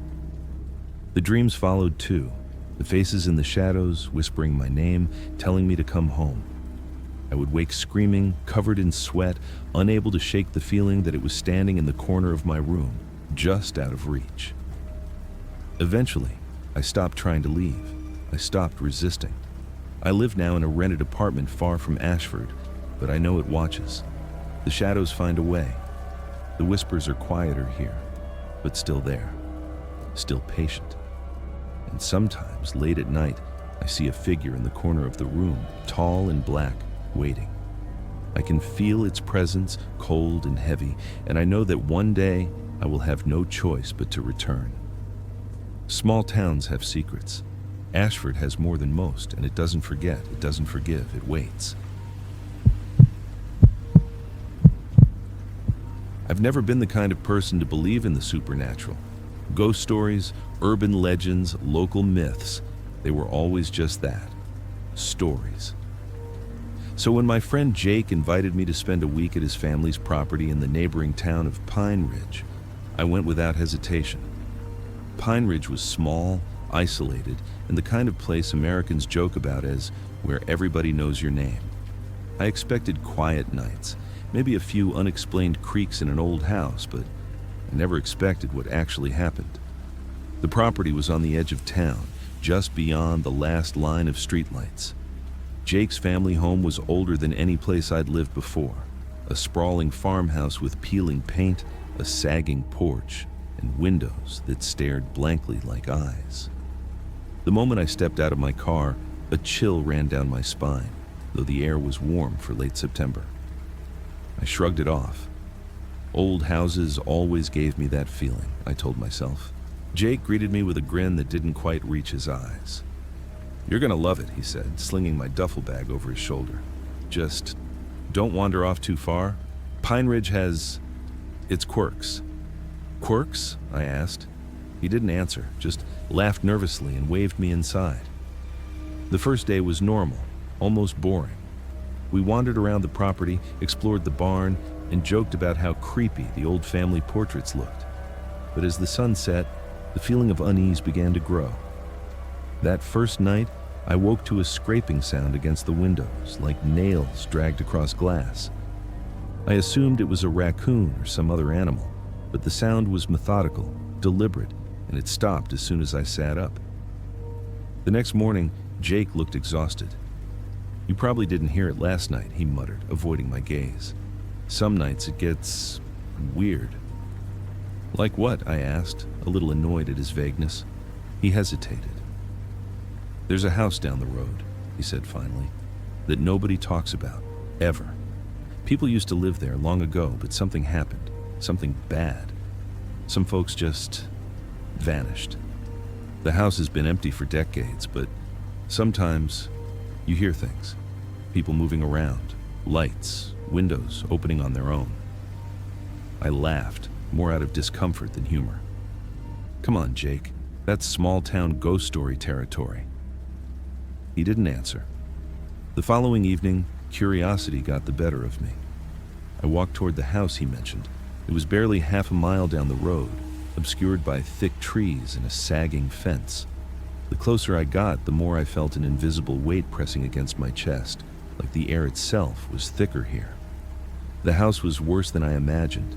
Windows boarded up, the roof collapsing in parts, the paint long since peeled away. And yet, there was something wrong, something alive about it. As I approached the front yard, I thought I saw a movement through a window on the second floor, a flicker of shadow. I froze, heart hammering. Maybe it was my imagination. I took a step back, then another. And that's when I heard it, a low, almost imperceptible whisper, like someone standing just behind the wall, calling my name. I stumbled back, adrenaline surging. "Jake!" I called, my voice shaking. He wasn't anywhere nearby. I felt compelled to leave, but my eyes kept darting back to that window. The shadow was gone, but the feeling didn't leave. Something was inside, waiting, watching. The next morning, I tried to laugh it off, but Jake noticed the change in me. "I told you," he said quietly. "There's something about that place. We've known about it forever, but no one goes near it. Just don't." I wanted to ask him more, but I decided to respect his silence. For a while, the week passed uneventfully. We worked around the property, fished in the creek, and told stories by the fire, all while I tried not to think about that house.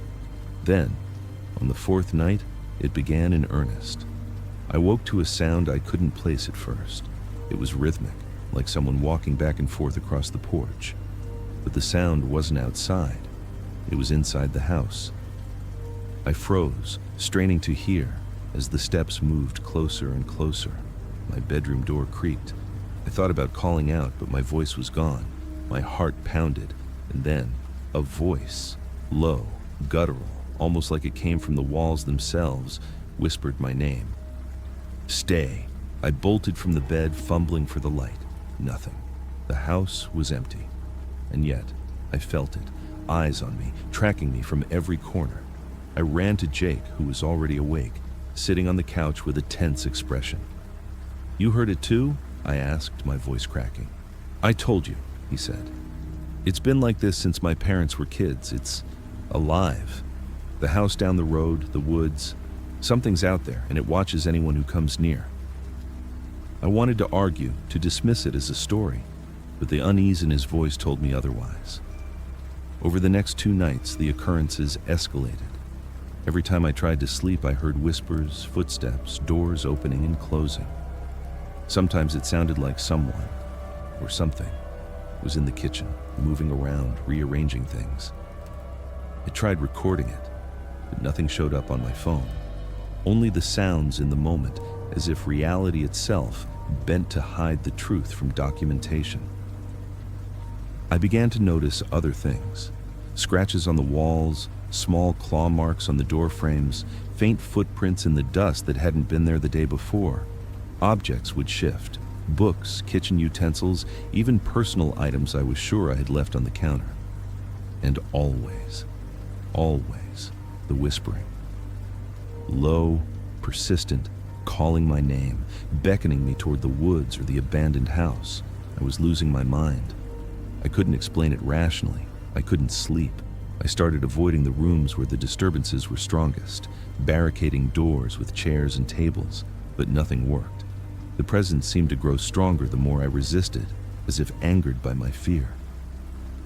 By the 6th night, I knew I had to confront it.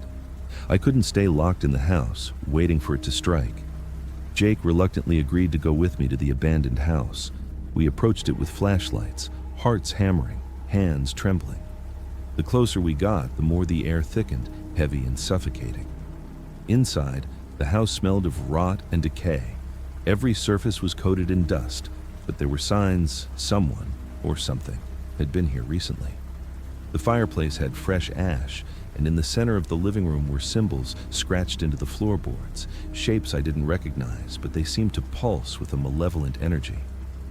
Then I heard it behind me. A voice, sharp and urgent, screaming my name.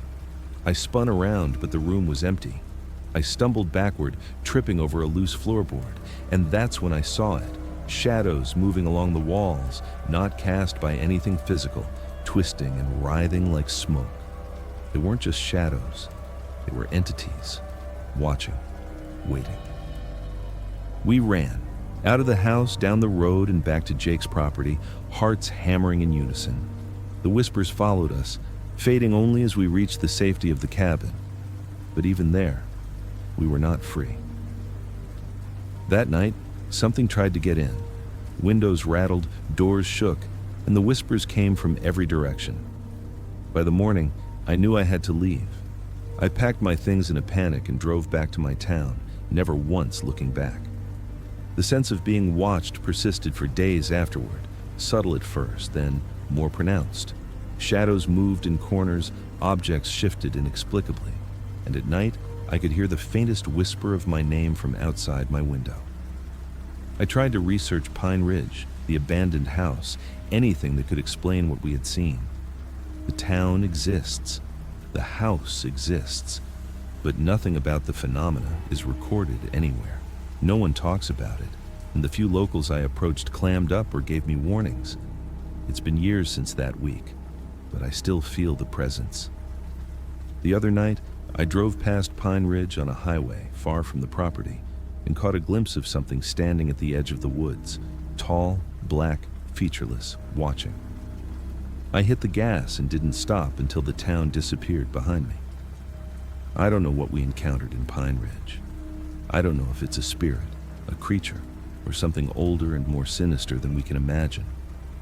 But I know it's real, and I know it's patient. It waits for anyone curious enough to wander into its domain. So if you ever find yourself near Pine Ridge, stay on the main road. Don't wander into abandoned houses. Don't go into the woods. And whatever you do, don't follow the whispers. Because once it knows you're aware, once it knows you see it, there's no telling what it will do. And if you think you're alone, think again. You're never truly alone. I'd been looking forward to this trip for months. A week on the Atlantic, cruising from Miami to the Bahamas, complete with all the glittering amenities of a luxury liner. I'd convinced myself that after a year of endless work and exhaustion, this was exactly what I needed. Sun, cocktails, endless ocean. The ship, the Celestial Queen, was beautiful. Towering decks gleamed in the sunset, and the hull cut through the water with a smooth grace. Boarding was seamless. The staff were efficient, polite, and seemingly cheerful in that unnervingly perfect way cruise crews can be. I had a cabin on the 12th deck with a balcony overlooking the ocean. From there, the world looked impossibly calm, serene, the very definition of escape. The first 2 nights passed without incident. I wandered the decks, joined the buffet dinners, watched passengers dance under neon lights in the ship's atrium. But on the 3rd night, I noticed something odd. I was leaning over my balcony railing, looking at the wake of the ship cutting through the black water, when I saw a shape in the ocean. Something enormous, dark, moving just beneath the surface. I blinked. It was gone. I shrugged it off. Perhaps a large wave, a shadow, nothing more. By the 4th night, the first truly strange events began. I woke in the middle of the night to the sound of whispers, barely audible, almost like the ocean itself was speaking, but urgent, panicked. I looked around my cabin. The balcony door was open. I hadn't left it open when I fell asleep. I stepped onto the deck. The night air was heavy, humid, salty. Nothing but water stretching into the darkness. And yet I could hear the whispers again, this time closer, like they were coming from the hull of the ship itself. I leaned over to look. The water was black and calm. For a moment, I thought I saw a face, a human face, pressing up from the depths, eyes wide, mouth open, screaming silently. I stumbled back, heart racing, telling myself it was a trick of the light, or my imagination running wild. The 5th night was worse. I was awakened by banging, but not the kind of banging that comes from waves or the engine. This was deliberate, rhythmic, like someone or something was trying to break in. I froze, staring at the cabin door. Tap, tap, tap. The ship's hallways were supposed to be quiet at this hour, and yet I could hear footsteps moving outside, slow, deliberate, pausing at each cabin door as if choosing.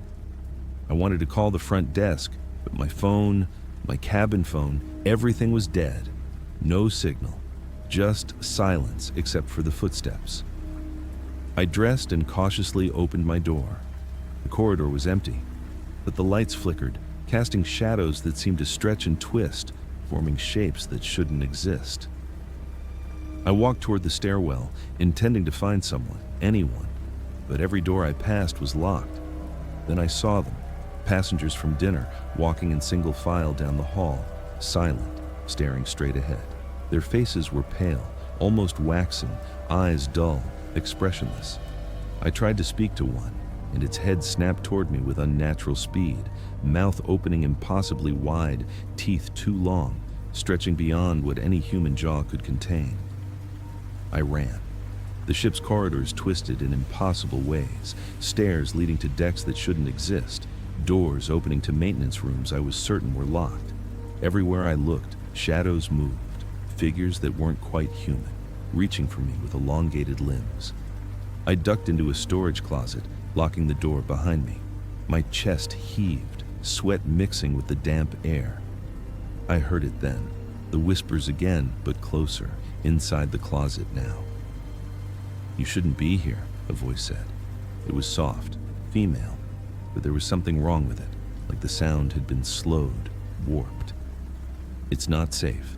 Hours, maybe minutes passed. I don't know. When I finally dared to open the door, the hallway was empty again. I tried to rationalize everything: stress, exhaustion, the eeriness of being on a ship at night. I told myself it was a nightmare. But then came the sixth night. I woke to the sound of someone crying, soft, muffled, desperate. I followed it to the atrium, where the ship's grand chandelier should have been sparkling above the polished floors. Instead, the lights flickered weakly. And there, in the center of the atrium, were dozens of passengers, all standing in tight circles. Their eyes were hollow, their mouths moving silently as if chanting something I couldn't hear. I recognized a few faces, people I had spoken to at dinner. Their skin was unnaturally pale, the veins around their eyes dark, almost black. When they saw me, the chanting stopped. For a moment, there was silence.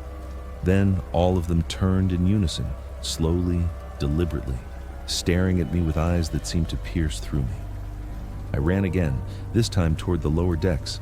The stairwells I had used before now twisted impossibly, descending into darkness I had no memory of from the day before. I passed doors that opened onto rooms filled with water, black and still, reflecting my terrified face. Faces appeared under the surface, mouths moving as if trying to speak. I screamed, pounding on doors, but they were locked, or simply vanished when I tried to open them. Finally, I reached the engine room, or at least I thought I did. The place was enormous, far larger than the blueprints I had seen in the safety brochure suggested.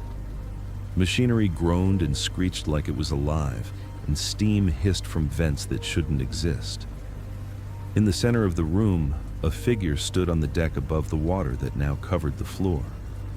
It was a man, I thought at first, but as I approached, I saw his face had no eyes, just smooth skin stretching where eyes should have been. And then he smiled, impossibly wide, the corners of his mouth cracking like porcelain. "You shouldn't be here," he whispered, and the voice echoed all around me, though it came from nowhere. The water surged, and I was suddenly submerged, sucked under the surface. Panic filled me as I kicked and thrashed, the black water closing over my head. And then I saw them.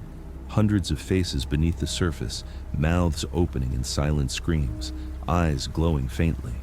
They swirled around me, pulling, grabbing, whispering my name. I woke, gasping, chest heaving, on my balcony. The sun was just rising over the horizon. Everything seemed normal, the waves calm, the ship shining in the morning light. No faces, no water in the corridors, no whispers. I convinced myself it had been a vivid, terrifying dream. But when I went to breakfast, things were off. Every passenger I saw was silent, staring straight ahead, moving mechanically. The staff smiled too widely, as if holding back laughter. And when I went to the balcony that night, I saw the water, moving unnaturally. Ripples forming shapes that looked like human figures, faces pressing against the surface, mouths opening in silent screams, eyes locked on me. I tried to leave the ship at the next port, but my luggage vanished. The docks were empty of any crew or staff. The taxi driver who should have been waiting was gone, and every time I tried to call for help, my phone rang from the ship itself. I answered once, just once. "Why did you leave?" a voice whispered, familiar and distorted. "We were waiting for you." I dropped the phone. The line went dead. I made it home eventually, but I haven't been able to shake the feeling that I was followed. At night, when the wind blows just right, I hear faint tapping, scratching, whispers. And sometimes, in the reflection of my bedroom window, I see the faint outline of a ship, far away on a black ocean, moving closer, waiting for me to fall asleep again. I never wanted to cruise again, but I know it doesn't matter. The ship is out there. It waits. And one day it will come for me again. I've tried for years to forget what happened, to bury it like everyone else who survived that night did. But nightmares don't disappear just because you ignore them. People keep saying the forest is healing, peaceful, a place to reconnect with nature. But not all forests welcome you. Some tolerate you, some observe you, and some, like the place I camped in that summer, warn you to leave, and if you don't, they show you why you should have. This is a true story. And even now, while writing this, I'm shaking.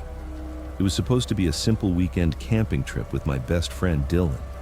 We'd both finished college finals, burned out, exhausted, and desperate to breathe in something that wasn't stale dorm air. But every decent campground in our state was packed. Families, hikers, RVs, dogs, you name it. So Dylan suggested we try a spot his uncle used to talk about, Copperhead Ridge, remote, unmarked, deep in the Appalachian backcountry. His uncle always said the place felt alive. I didn't like that description, but Dylan was stubborn. We drove 4 hours into the mountains, then another hour down a dirt road that barely existed.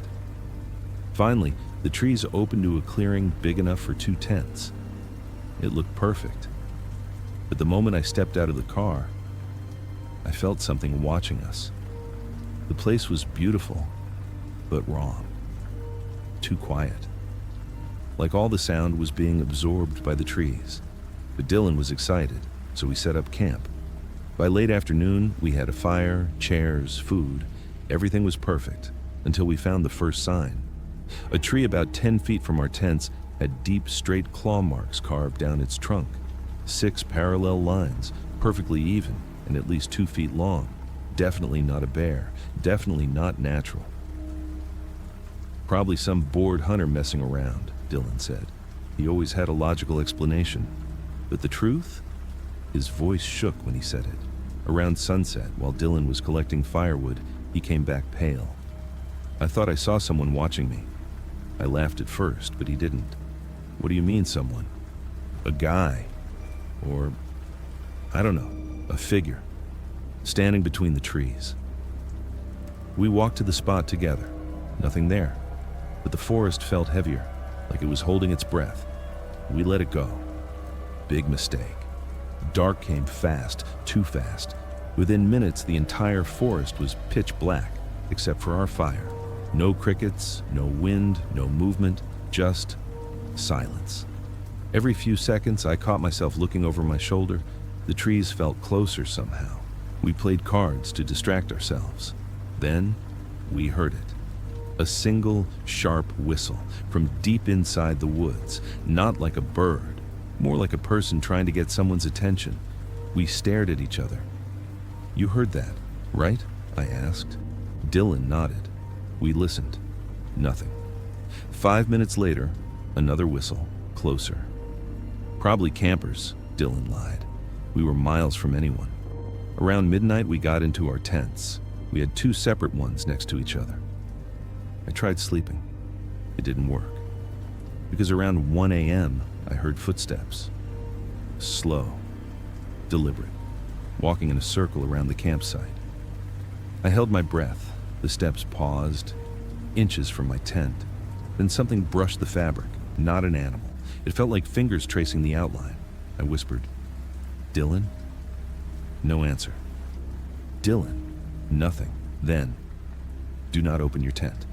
Dylan's voice came from his tent, low, shaking. "I see something out there," he whispered. "Don't unzip, don't move." My heart slammed in my chest. "What do you see?" I whispered. "A person." My blood turned cold. He continued. "He's not walking right. His arms, they're wrong." "What do you mean wrong?" I whispered. "He's bending backward." The steps resumed, slow, dragging, circling both tents. My flashlight was in my backpack, too far to reach without making noise. I couldn't do anything but listen. Then it stopped, right between our tents. A shadow moved across the moonlit fabric, long limbs, crooked, unnatural. Something whispered, right outside my tent, "Can I stay with you?" The voice was wrong, like someone learning how to speak. I covered my mouth to stop myself from screaming. The whisper returned. "I am cold," Dylan whispered from his tent. "It's not human." Then, the thing crawled, fast across the dirt, the sound of limbs scraping, then silence. We waited, and waited. Finally, far off, we heard the whistle again, and the thing moved toward it. At sunrise, we crawled out of our tents. Neither of us slept at all. "What the hell was that?" I asked. But Dylan didn't answer. He was staring at something on the ground. Between our tents was a line of stones, perfectly arranged, each spaced exactly the same distance apart, leading into the forest, like a trail. Something wanted us to follow. We didn't. Instead, we packed, or tried to. Dylan's backpack was gone, just gone. No footprints, no drag marks, nothing. But his wallet, keys, and ID were in it. He cursed under his breath. "We have to find it." "No," I said instantly. "We're leaving now." But he was already walking into the trees. The farther he got, the more the forest felt wrong, thicker, darker. The path we came in on didn't look the same. Even the sunlight felt dimmer. But we had no choice. We followed the stone trail. 10 minutes in, the trees opened into a small clearing. And in the center, Dylan's backpack, perfectly upright, placed like a gift.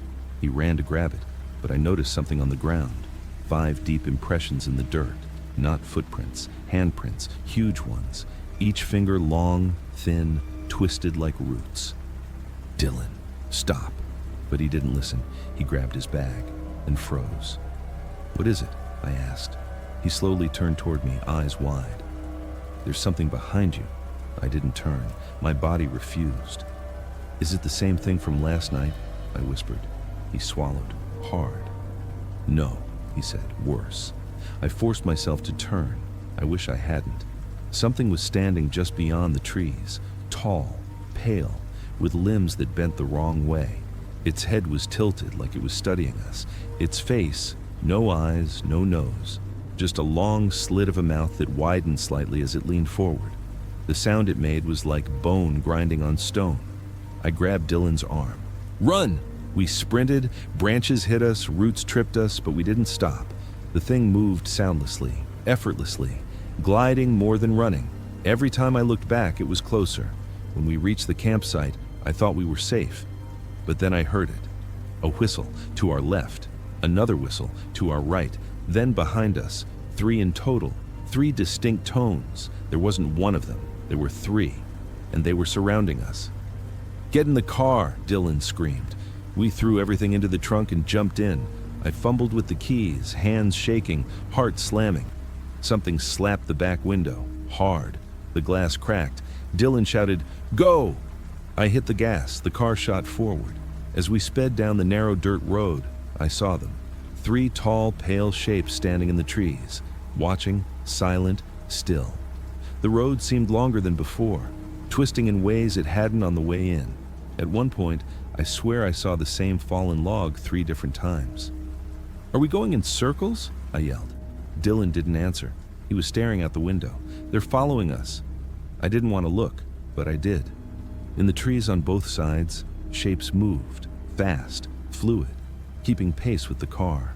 One of them leaned out of the tree line, its head inches from the window. I screamed and swerved. Finally, after what felt like hours, we burst out of the forest and onto the main road. Just like that, they were gone. We drove straight home, didn't talk, didn't look back. For a week, neither of us slept well. Shadows moved where they shouldn't. Whistles echoed outside our windows at night.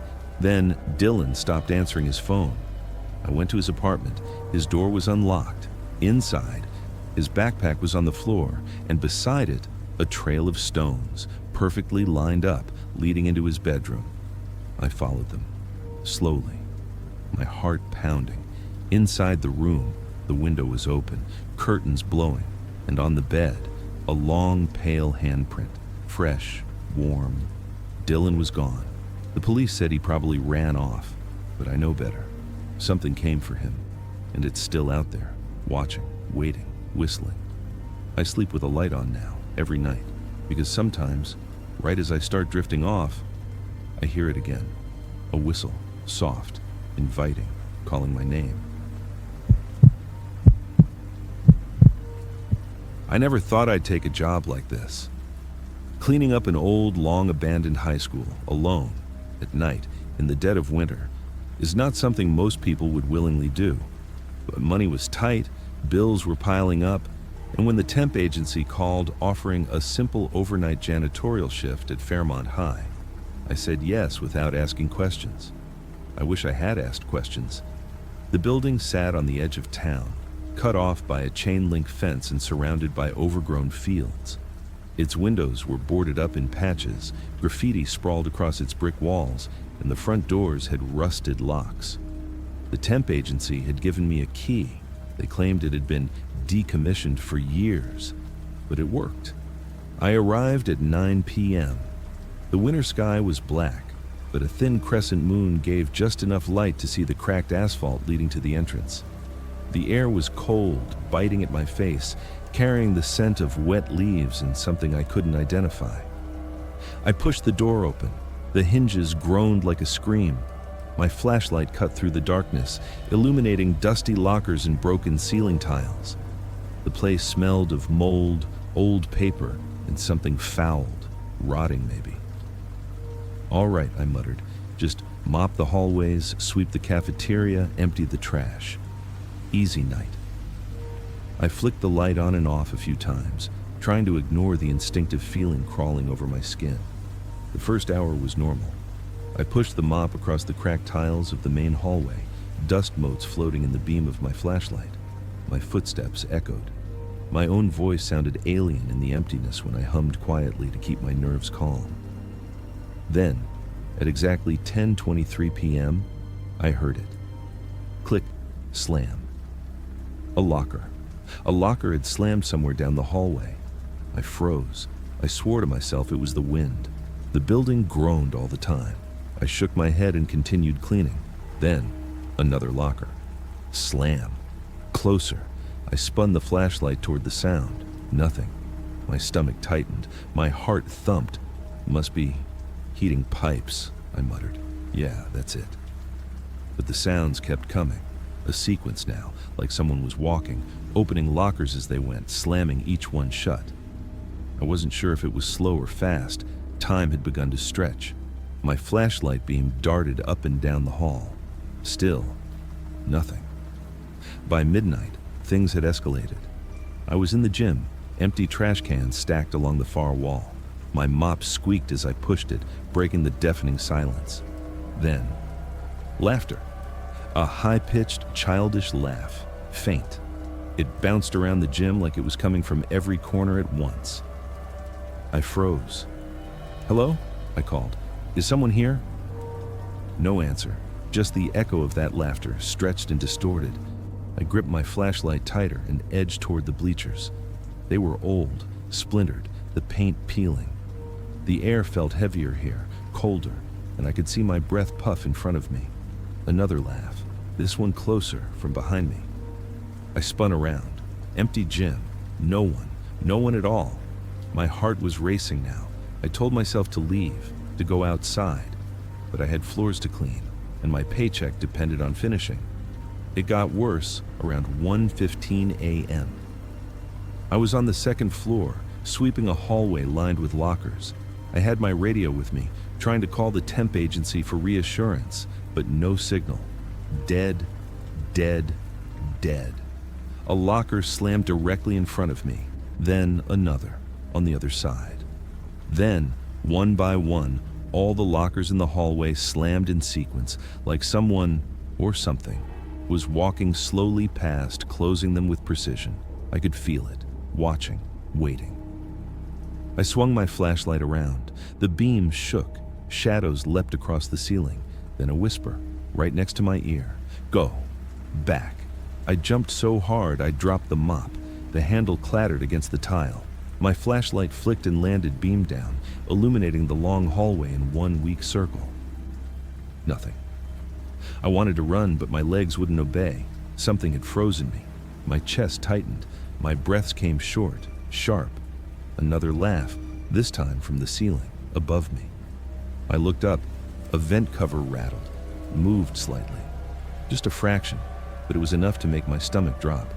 Then the lights, they flickered, just overhead bulbs, one after another, until only a few weak orange lights remained, buzzing softly. And I saw them. Figures. Small, pale, tiny figures standing at the far end of the hall. Kids, but not real kids. Their limbs were too long, faces blurred, eyes black holes, their mouths twisted into grotesque smiles. They were staring at me, and they began to move. Slowly at first, then faster. They didn't walk. They slid, twisted, and leaned as if gravity didn't apply to them. I screamed. They didn't make a sound. The laughter had stopped. Now it was just silence, except for the lockers, slamming one after another, closer and closer. I backed up until my shoulder hit the wall. My flashlight rolled across the floor, casting their shadows over the lockers. One figure raised its hand, too high, bending the hallway ceiling, and pointed directly at me. Come. Back. I don't know why I did it. I don't know if it was fear or instinct or madness, but I ran. I ran faster than I ever thought I could. The lockers were slamming behind me in a thunderous rhythm. Each step I took, the echoes seemed to grow louder, the shadows stretching taller. I reached the stairwell, pulled open the heavy door. It was locked. I was trapped. I spent what felt like hours trying every key, every lock. All of them refused to open. Then I heard something behind me. Footsteps. Not like a normal person's. They didn't tap the floor. They thudded, dragged, slid, and they were fast. I turned the corner. Nothing. A locker slammed 3 feet from my head. I screamed and slammed into the wall. Another laugh, fainter, mocking, and then footsteps above me. The second floor, directly above me. They were running, but they weren't human. I grabbed my radio, screaming into it. Help! Someone! Get me out of here! Static. The laughter returned. Multiple voices now, overlapping. Children, distorted, high-pitched and low-pitched at the same time. I stumbled into the main office. Dusty files scattered across the floor. Desks overturned. My flashlight illuminated fingerprints. Small, long-fingered, smeared across the surfaces as if tiny hands had just touched them. And there, in the corner, the janitor closet door creaked open slowly. I hadn't touched it. I backed up, shining the flashlight. The door swung wider. I saw a figure step out, a child. But again, wrong. Its limbs were too long, its movements twitching, unnatural. Its face blurred as if someone had smeared it with paint, and it smiled. Then all the other doors, lockers, classrooms, every storage space, creaked, rattled, and swung open at once. They were everywhere, watching me. I ran. I don't know how I got to the front doors. I didn't look back. I don't even remember turning the key. I just ran, out into the freezing night. The laughter followed me outside, echoing into the empty parking lot. Even after I slammed the car door and locked it, I could still hear faint whispers. Come back. I didn't go back inside. I quit the next day. I never returned to Fairmont High. The temp agency called. They said, "We'll find someone else." I didn't respond. But sometimes, at night, I hear laughter. Soft, high-pitched, like 1,000 tiny children giggling just out of sight. And sometimes when I pass an abandoned school, or even a school that's still operating, I swear I see shadows moving in the halls, small figures, staring, waiting. And every so often, I hear it, faintly, like it's coming from the air itself. Come back I don't go near schools anymore. I don't take night shifts. I don't answer calls for temp jobs. But sometimes, late at night, when the house is silent, I can hear the locker slamming, and the laughter never stops. I didn't plan on moving to a small town. I'd always been a city person, fast-paced, loud, predictable chaos. But after my breakup, I wanted something different, something peaceful, where I could breathe without feeling like the world was collapsing around me. That's how I ended up in Willow Creek, a town that could barely fit on a map, nestled somewhere in rural Pennsylvania. Population, maybe 1,000. It seemed perfect. The house I bought was old, a 2-story Victorian with faded blue shutters and a wraparound porch that sagged slightly on one side. The previous owner, a man named Leonard Moore, had died under mysterious circumstances, though the obituary didn't explain much. The locals were quiet when I asked about him, their eyes flicking away as if they were afraid even to mention his name. I told myself small towns had secrets. Every place did. The first few days were normal. I unpacked boxes, wandered the town, introduced myself to neighbors who were polite but distant. Everyone smiled, but there was an emptiness behind the smiles, a weight that felt unnatural. On my third night, while settling into the bedroom, I noticed something strange, the feeling of being watched. It was subtle at first, a prickling on the back of my neck, a sensation of eyes on me. I turned, but no one was there. I laughed nervously and told myself I was imagining it. By the end of the week, strange things began happening. Doors I was sure I had closed were ajar. Items moved from their places. I started hearing whispers in the hallway at night, too soft to make out words, yet insistent enough to make me stop breathing. I told myself it was stress, maybe loneliness. I wasn't superstitious. I didn't believe in ghosts. But deep down, I knew something was wrong. It escalated when I discovered Leonard Moore's journal, hidden behind a loose panel in the attic. The pages were yellowed, filled with cramped handwriting, and the entries grew increasingly unsettling. At first, it was mundane, notes about the weather, neighbors, daily routines. But soon the tone changed. Leonard wrote about shadows that moved independently, whispers in empty rooms, and the sense of being followed wherever he went. One passage made my blood run cold. I hear them in the walls. I see them in the mirrors. The town itself watches. It knows. I cannot leave. I cannot escape. Tonight, they whispered my name. I didn't answer. I cannot answer. If anyone reads this, beware, Willow Creek. Don't come. Don't stay. I tried to laugh it off, but that night, I heard my name whispered from the corner of the room. My heartbeat jumped.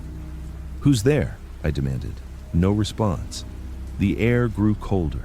I pulled the covers over my head and prayed for sleep, but sleep never came.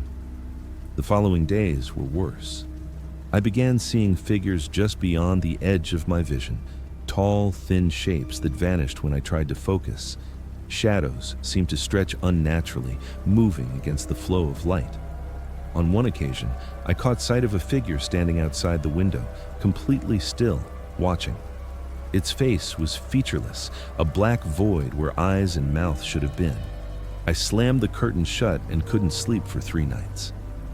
I tried to leave. I drove out of Willow Creek multiple times, thinking distance would break whatever hold it had on me. But something always stopped me.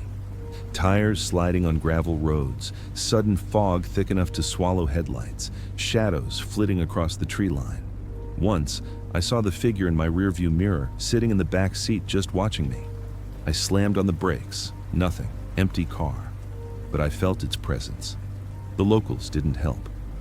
When I asked about Leonard Moore or the house, they gave vague answers, their voices low, their eyes nervous. One woman, a librarian named Mrs. Harlow, whispered to me in the dusty library. "Some of us are marked. The town chooses. If you stay too long, it won't let you go. You'll become one of them." At first, I thought she was crazy, but then I noticed it everywhere. Townspeople who didn't quite move right, who stared too long and then turned away too quickly. Children playing alone in the streets who never spoke, dogs barking at nothing.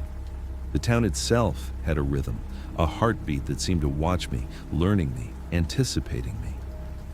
One night, I decided to confront it.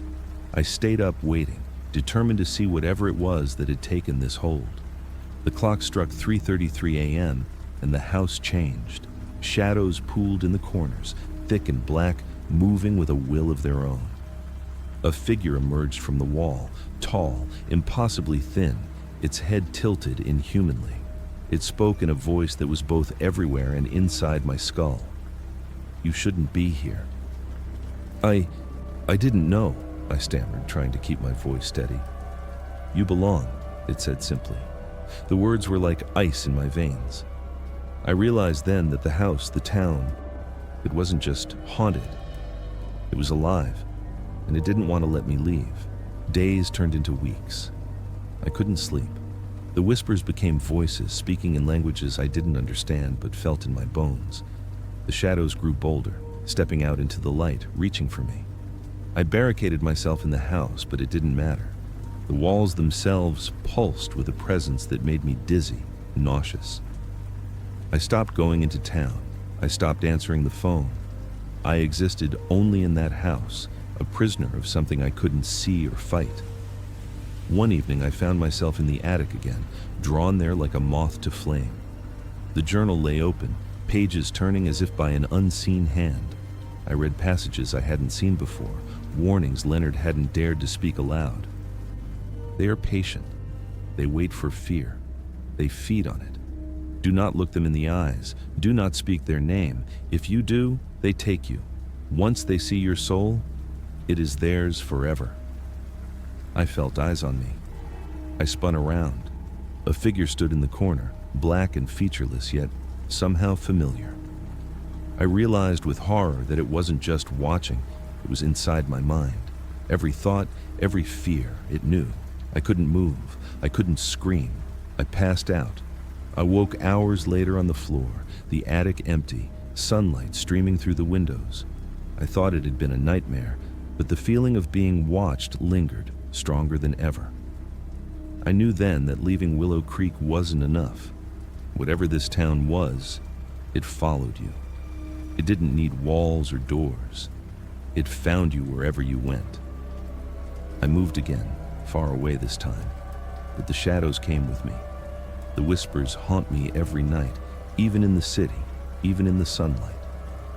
I see figures in the corners of my vision, tall and thin, their faces black voids, waiting. Sometimes I wake to find furniture moved, doors open that I know I closed, shadows lingering too long in the hallways. I realized the truth too late. Small towns like Willow Creek don't just hide secrets, they hold them, they keep them. And if you're marked, if you've been seen, there is no escape. You can run, but you cannot hide. The town watches. It waits. And eventually, it will take you. I live now in constant vigilance. I've learned the patterns, the signs, how to avoid the worst of it, but I know it's only a matter of time. The shadows are patient. They always win. And sometimes, late at night, I hear my name whispered on the wind, carried from the hills where Willow Creek waits, calling me back to a place that never lets go. No matter how far I run, I know I'll never be free. I grew up thinking my life in Westfield was perfectly normal. Quiet streets, neighbors who waved from their porches, and nights so calm that the occasional rustle of leaves felt almost like music. But all that changed the summer I went to stay with my aunt in the neighboring town of Ashwood. It was supposed to be a fun escape, a chance to enjoy the lake, explore the woods, and get away from my usual routine. What I didn't realize then was that Ashwood had a history, a darkness that had been lying in wait for anyone careless enough to notice it. The first day was unremarkable. The town looked like any other small American town. Streets lined with clapboard houses, a single main street with a diner, a gas station, and a hardware store. My aunt lived in a modest house near the edge of town, where the trees began to thicken and the light of the street lamps faded into shadows. She warned me to stay on the main road, and never to wander into the woods after dark. I laughed at her caution, assuming it was just a product of her imagination, or perhaps old town superstition. That first night, I couldn't sleep. The house was quiet, too quiet. Outside, the wind whispered through the trees, carrying sounds that I couldn't identify. I chalked it up to my unfamiliarity with rural life. But then, just as I was drifting off, I heard a faint scratching at the window. I sat up, heart pounding, convinced it was a branch tapping against the glass. But the sound persisted, deliberate, like someone was dragging their fingernails slowly along the frame. I flicked on the light. Nothing. Only the moonlight casting long shadows across the yard. The next day, I tried to shake it off. I spent hours by the lake, swimming and exploring the edge of the forest. The trees were thick, the ground uneven, and the air smelled damp and earthy. As I wandered, I noticed small markings on the trunks of several trees, carvings, almost like runes. They weren't deep, but enough to be noticeable. Odd, crude shapes repeated themselves. I photographed a few, curious but not yet alarmed. That evening, I overheard a conversation my aunt had with a neighbor. Their voices were hushed, and when I approached, they quickly went quiet. The neighbor, a wiry man with pale skin, seemed anxious, almost fearful. "Tell your nephew not to go near the old Johnson place," he said, eyes darting around nervously. "It's unsafe. People don't go there anymore, not since the accident." "What accident?" I asked, but they avoided my gaze. My aunt gave me a tight smile. "Some things," she said, "are better left alone." Of course, as anyone with even a hint of curiosity would do, I immediately wanted to know more. By the third day, I found myself drawn to the Johnson property. It wasn't far from the lake, just past a grove of trees where the air seemed heavier, darker. The house itself was a ruin, the paint peeling, the windows broken, the roof sagging like it might collapse any minute. Yet, despite the decay, I felt watched. I stopped in my tracks when a shadow moved across one of the windows on the second floor. My heart raced. It couldn't have been real. I was alone. I told myself it was my imagination, but I couldn't shake the feeling that something was inside, waiting. Later, I asked a few teenagers in town about the house. They exchanged nervous glances before one muttered, "Don't go there. You don't want to know what's inside." "Why not?" I pressed. "People say things, happen there. Bad things, like the place is alive or something," he said, shivering. "I've seen shadows moving in the windows when nobody's home. Lights flicker on their own. Stuff disappears. People vanish." I laughed nervously, though it didn't feel like a joke. That night I woke to a strange sensation. Something had shifted in the room. My bag, which I had placed by the door, was now across the room. The air was heavy, oppressive, and a low, almost imperceptible whisper seemed to echo around me. I froze, straining to listen. It didn't sound like anything I recognized. Words, maybe, but not English. More like chanting. My throat went dry. I considered waking my aunt, but I didn't want to be laughed at, or worse, told I was imagining it. The whispers continued night after night, sometimes faint, sometimes louder. I started noticing other signs of intrusion. Footprints in the dust that weren't mine, scratches along the wooden floorboards, objects moved or missing entirely. Each night, the air in my room grew colder, the shadows longer, darker. I began to dread sleep, knowing that the moments between consciousness and unconsciousness were when it came closest. On the fifth night, I made the mistake of looking out the window. A figure stood at the edge of the yard, shrouded in darkness, tall, impossibly thin, with movements that seemed wrong, unnatural. I froze, unable to blink, unable to look away. And then it moved, swiftly, silently, melting into the shadows. My heart was pounding and my hands shook. I knew then that whatever this was, it was not human. I told my aunt the next morning, but she didn't react the way I expected. Her face paled, her hands trembled slightly. "I warned you," she said softly. "It watches anyone who comes close. The Johnson place, they never left." and now you've seen it too." "Seen what?" I demanded. She shook her head. "It's complicated. People who encounter it, sometimes they come back different, or they don't come back at all. It knows, it waits, and it doesn't like strangers." I tried to leave the town, but the road back to the highway seemed longer, unfamiliar, as if the town itself had shifted to keep me inside. On the sixth night, the entity came closer. I could hear footsteps pacing outside my door, slow and deliberate. My window rattled violently. The whispers grew louder, almost chanting, calling my name over and over. I pressed myself against the wall, willing it to stop, willing myself to wake from what I hoped was a nightmare. Finally, I couldn't take it anymore. I grabbed my car keys and drove. The town seemed alive in the dark, shadows shifting in ways that defied physics. Branches scraped against my windshield, although no trees were near. I swear I saw a figure standing along the roadside, black, featureless, staring. I kept driving, terrified to look in the rearview mirror. Weeks passed after I returned home, but the presence never left me. Shadows moved just beyond my vision, whispering echoes in the silence of my apartment. My friends try to reassure me, but I know what I felt. I know what I heard. Ashwood is not a normal town.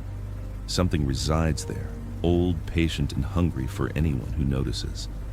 I've since learned that Johnson Place has a long history of disappearances. Over decades, families vanished without a trace, children, adults, pets. Sometimes the town would report them missing. Sometimes no one even noticed. Locals whisper that the property itself is cursed, that it attracts those who are too curious, that it protects something ancient, something that feeds on fear. I keep my distance now, but sometimes I can't help it. At night, when I drive past the edge of Ashwood, careful to stay on the main road, I catch glimpses of it in the corner of my eyes. Shadows flickering in the windows of the abandoned house, movements too precise, too deliberate. And once, I heard a whisper, faint and cold, carrying my name through the wind. I don't know what it wants. I don't know why it watches. But I do know one thing. It is patient, it is intelligent, and it will not stop until it has you in its grasp. I warn anyone who might stumble upon Ashwood, or the Johnson Place in particular, stay away. Do not approach, do not look too closely, and whatever you do not follow the whispers. Because if you do, you may never leave. I had never been a superstitious person, never given much thought to warnings, omens, or stories of things going wrong at sea. I like to think of myself as practical, rational, someone who believed in facts rather than fables. That all changed on the 7th night of the cruise I thought would be my dream vacation. The Mariner's Promise had set sail from Miami, a shining fortress of luxury with polished brass railings, sparkling decks, and the smell of ocean and salt in the air. I had booked a cabin on the 10th deck, just enough above the water to feel close to the waves without worrying about seasickness. For the first few days, everything was perfect. The sun, the cocktails, the endless buffet lines, they were all part of the allure. But I started noticing little things that didn't make sense, small things. It started with the elevators, nothing major, just subtle. On the second night, I had been returning to my cabin after a late dinner when the elevator stopped at my floor. The doors opened, and I stepped out into a hallway that looked almost normal. But the carpet was wet. Not damp, not a spill, but soaked, as if the hall had been washed in seawater. And then I noticed it. The door numbers didn't match the deck I was on. My cabin was 1007. The numbers I saw were 1307, 1407. Impossible for this floor. I hesitated, then shook my head and walked back into the elevator. When it reopened on my floor, everything was normal again. I told myself it was my imagination. By the 4th night, I was beginning to feel uneasy. I woke up around 3 a.m., heart racing. My cabin door handle rattled softly. I told myself it was just the ship settling. But the knocking continued, slow and deliberate. Tap, tap, tap. I lay frozen, listening. And then I heard breathing. Soft, shallow, coming from the corridor outside my door. I grabbed my phone to call the front desk. No signal. I picked up the cabin phone. Dead. Just static. I slowly opened the door. The hallway stretched into darkness, illuminated only by emergency lights that flickered weakly. I stepped out. The sound of someone, or something, following me echoed behind me. But whenever I turned, no one was there.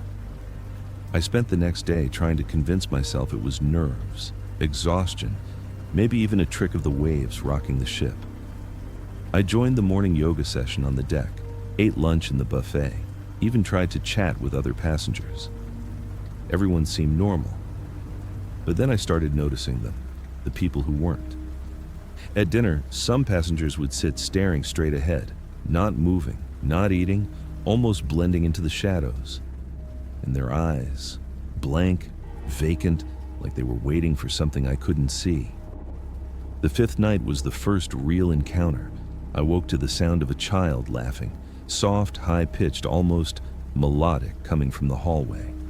But I knew there were no children on this cruise. It was adults only. I stepped into the corridor. The laughter stopped instantly. A figure stood at the end of the hall, a small boy, soaked, clothes clinging to his skin, pale as death, hair plastered to his face. He looked at me and smiled, slowly, unnaturally wide. Then he vanished. Not into the shadows, not behind a door. Just vanished. I couldn't sleep for the rest of the night. Every creak of the ship, every gust of wind against the hull made me jump. The next morning, I approached a staff member, tried to ask about the boy. "There are no children on this cruise," she said, eyes wide, voice tight. "Maybe you dreamt it?" But there was something in her tone, something almost fearful. The sixth night, it escalated. I was in my cabin when the lights went out. Complete darkness. Only the faint glow of the emergency lights lit the balcony door. I heard movement, soft, dragging footsteps circling my cabin, then scratching like nails on metal. The sound came from inside the walls. I pressed myself against the door, trying not to breathe, and then I heard it clearly. My name. Whispered, coaxing, urgent. "Come!" I couldn't take it. I ran out onto the balcony. The ocean stretched black and endless beneath me. The ship was still, silent, almost too quiet. And then I saw them. Faces, hundreds of them emerging from the water. Pale gray, eyes empty but locked onto me. Mouths opening and closing as if screaming, but no sound. Some floated, some climbed the rails, and then all at once, they were gone. The water returned to normal, calm and blue under the moonlight, as if nothing had happened. By the seventh night, the terror had reached its peak. I stayed on the upper deck, afraid to return to my cabin. The ship itself seemed to shift around me. Decks stretched further than they should, doors opened to rooms that didn't exist, staircases twisted impossibly. And then I saw him, a man standing at the railing, watching me. Tall, thin, his suit soaked, hair plastered to his head, eyes glowing faintly red.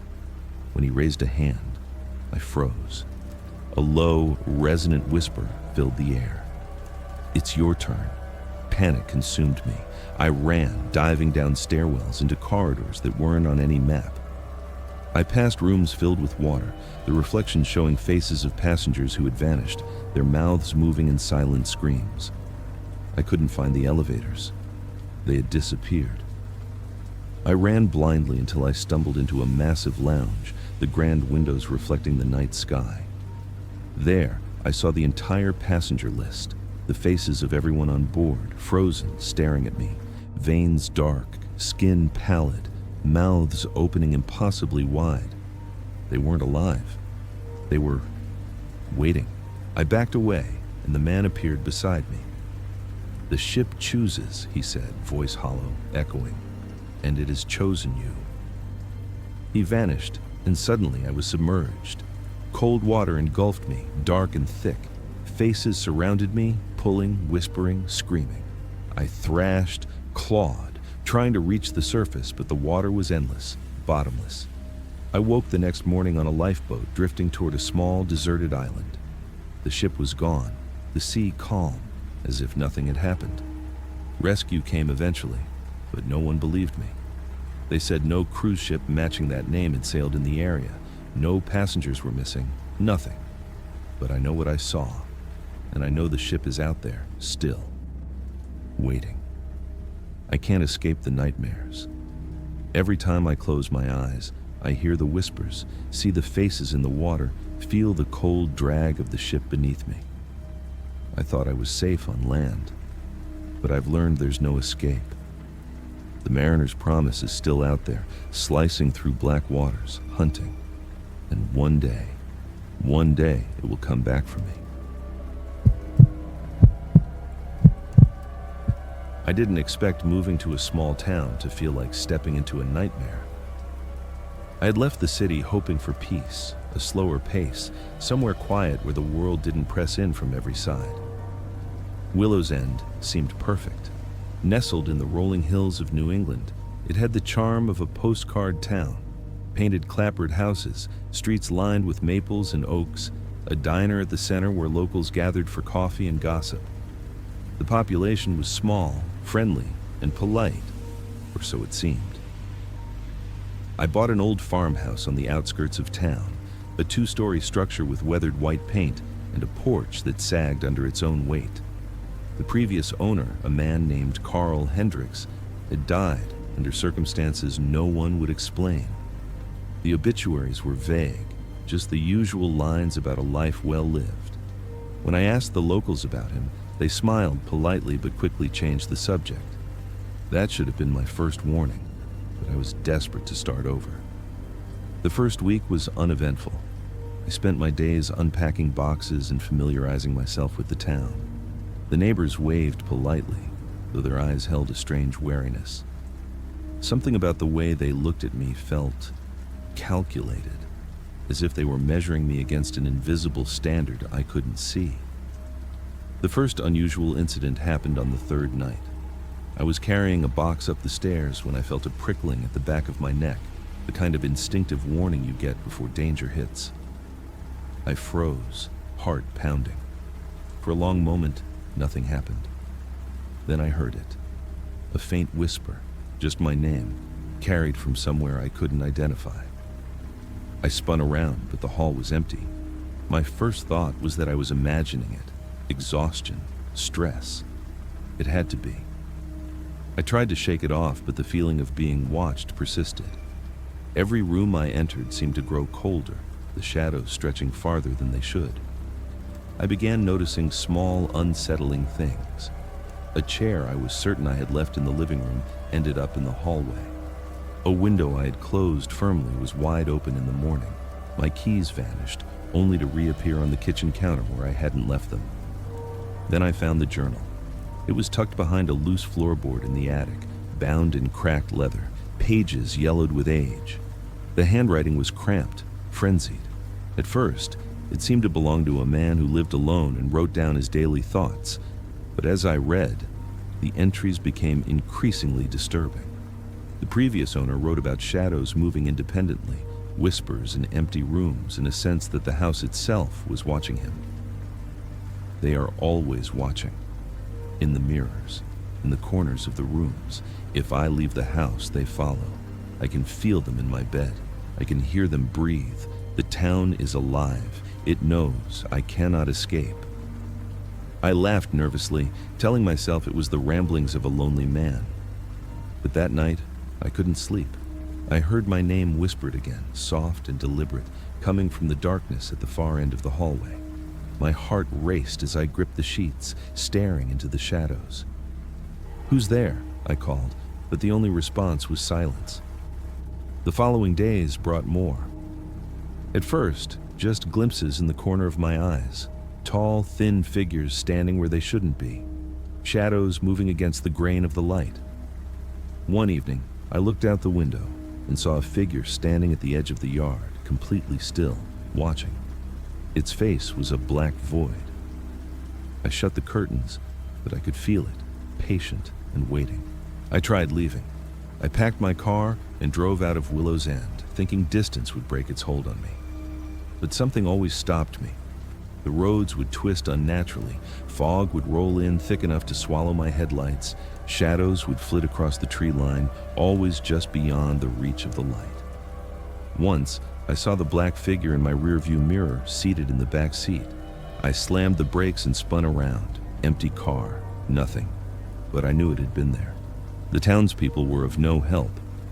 When I asked about Carl Hendricks or the house, their faces would tighten, eyes darting to the floor.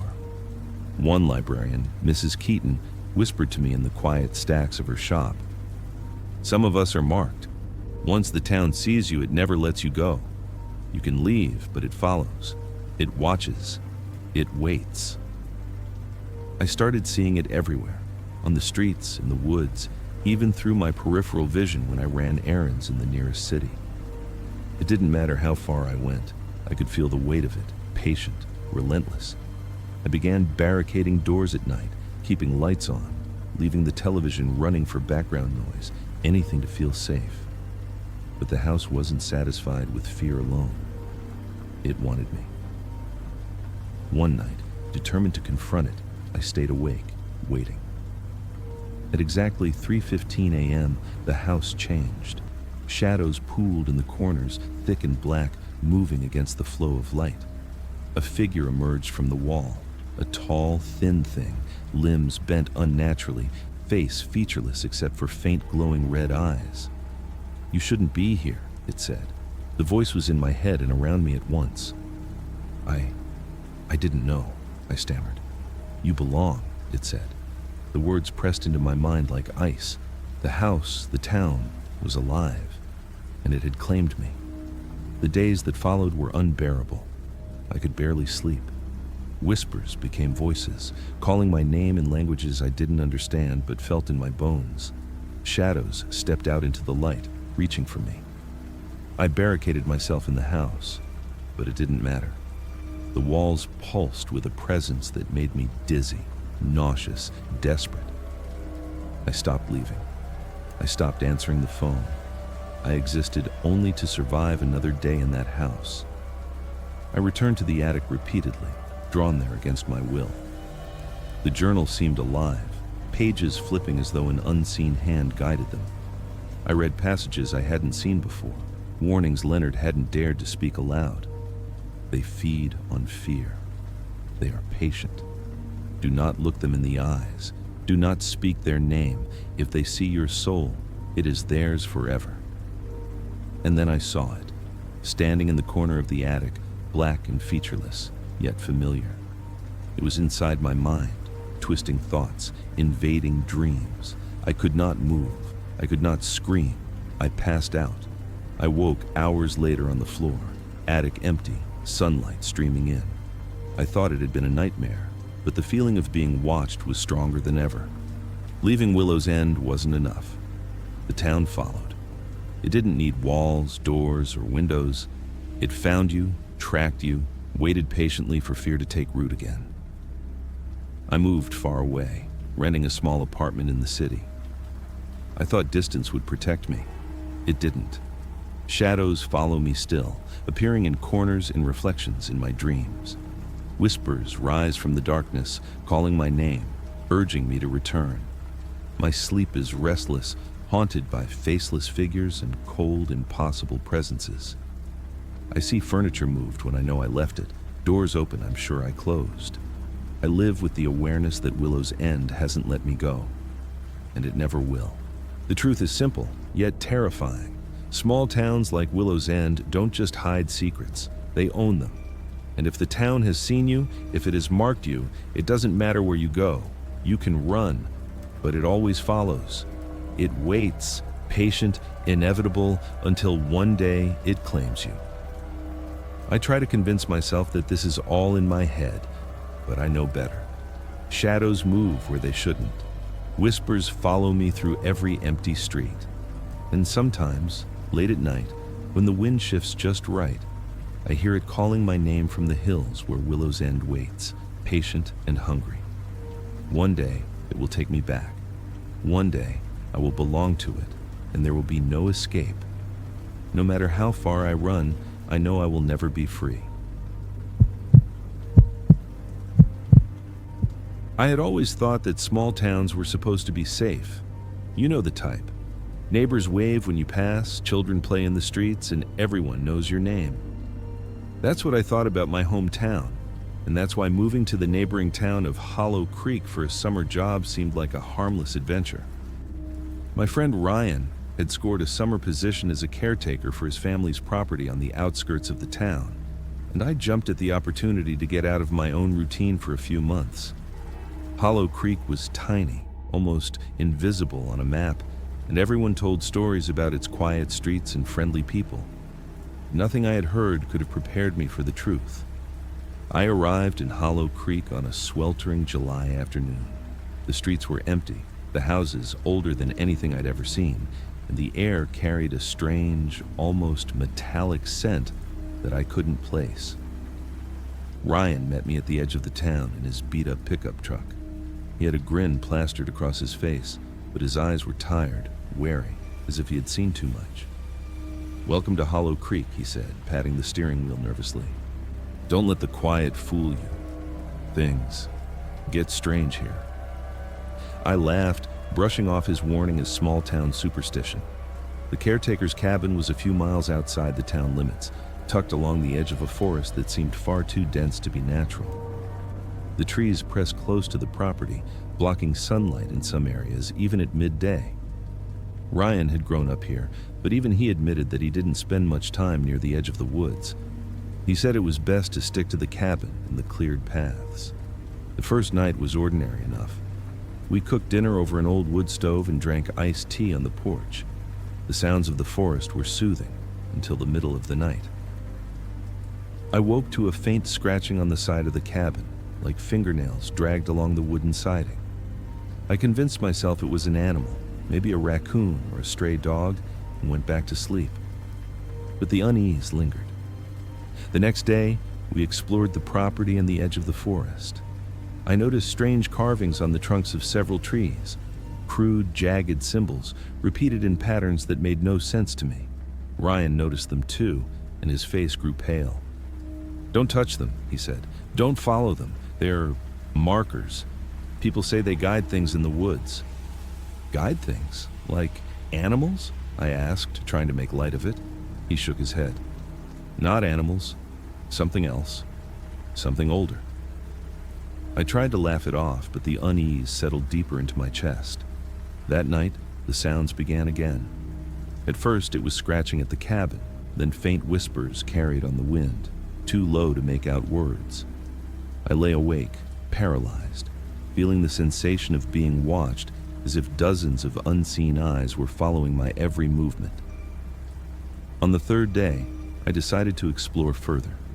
I couldn't resist the pull of curiosity, even with Ryan's warnings echoing in my mind. I followed one of the paths marked by the strange carvings, stepping carefully through thick undergrowth.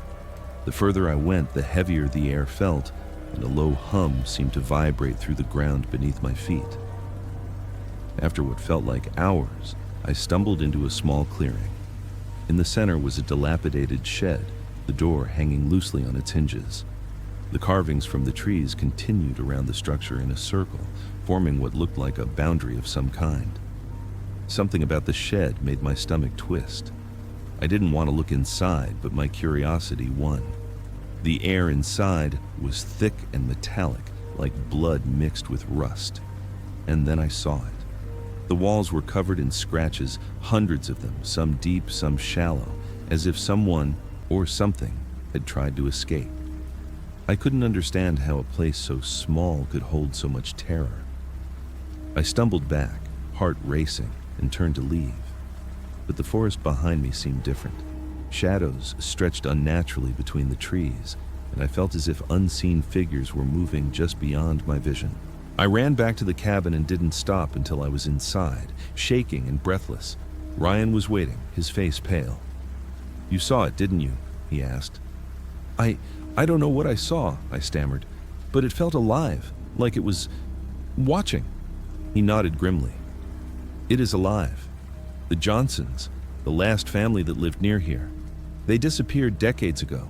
The town doesn't talk about it much, but there are always signs. Whispers, shadows, the markers. They choose who sees them. That night, sleep became impossible. The whispers returned, louder now, filling the cabin in waves. Doors rattled, windows shook, and I could feel the presence moving closer. Something was circling the cabin, patient and deliberate. I pressed myself against the wall, praying for dawn. When it finally came, I felt no relief, only the lingering weight of being observed. By the fifth day, I was barely functioning. Every shadow in the woods looked like it was moving toward me. Every breeze carried faint whispers of my name. Objects shifted subtly when I wasn't looking. Books, tools, even the chairs on the porch. The air was heavy, thick with an unnatural chill that made my teeth chatter despite the summer heat. Ryan tried to calm me, but even he was tense.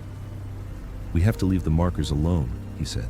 "They're not just carvings, they're directions. For it, they tell it where to look, where to find." I didn't understand until the sixth night. I woke to a shadow at the edge of the porch, impossibly tall, its form shifting like smoke. My breath caught in my throat. I wanted to run, but my legs refused to move. And then the whispers grew into a guttural chant, words I couldn't comprehend but which carried unmistakable malice. I felt it entering the cabin, passing through the walls, moving closer to where I lay, frozen on the bed. I bolted upright, screaming, and the shadow dissolved. The silence that followed was unbearable, heavier than the sounds. I could still feel it, watching, waiting. The next morning, I begged Ryan to leave. "We're done," I said. "I don't care about the job. I don't care about anything. I'm leaving." He hesitated. "You can't just drive away," he said. "Once it notices you, it follows. We have to go carefully."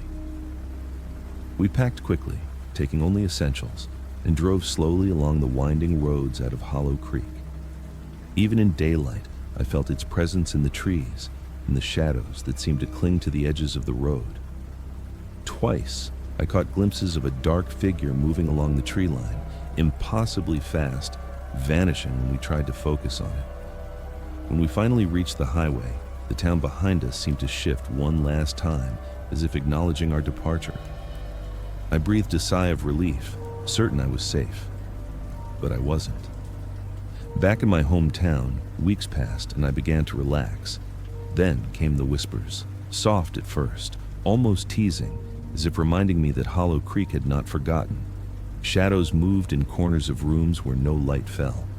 Objects shifted when I wasn't looking. I would glance at a wall and see something standing just beyond the range of vision. My dreams became vivid nightmares, with the markers, the shed, and the shadows always looming, always waiting. I researched Hollow Creek, hoping to understand what I had encountered. The town exists, the roads, the lake, the forest, all there. But the Johnson property was almost entirely erased from records. Local history mentioned families disappearing over the decades, but the stories were vague, dismissed as minor tragedies.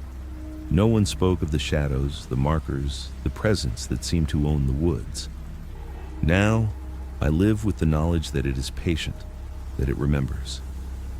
I never return to Hollow Creek, but sometimes when the wind shifts just right, I hear whispers in the night, faint and beckoning.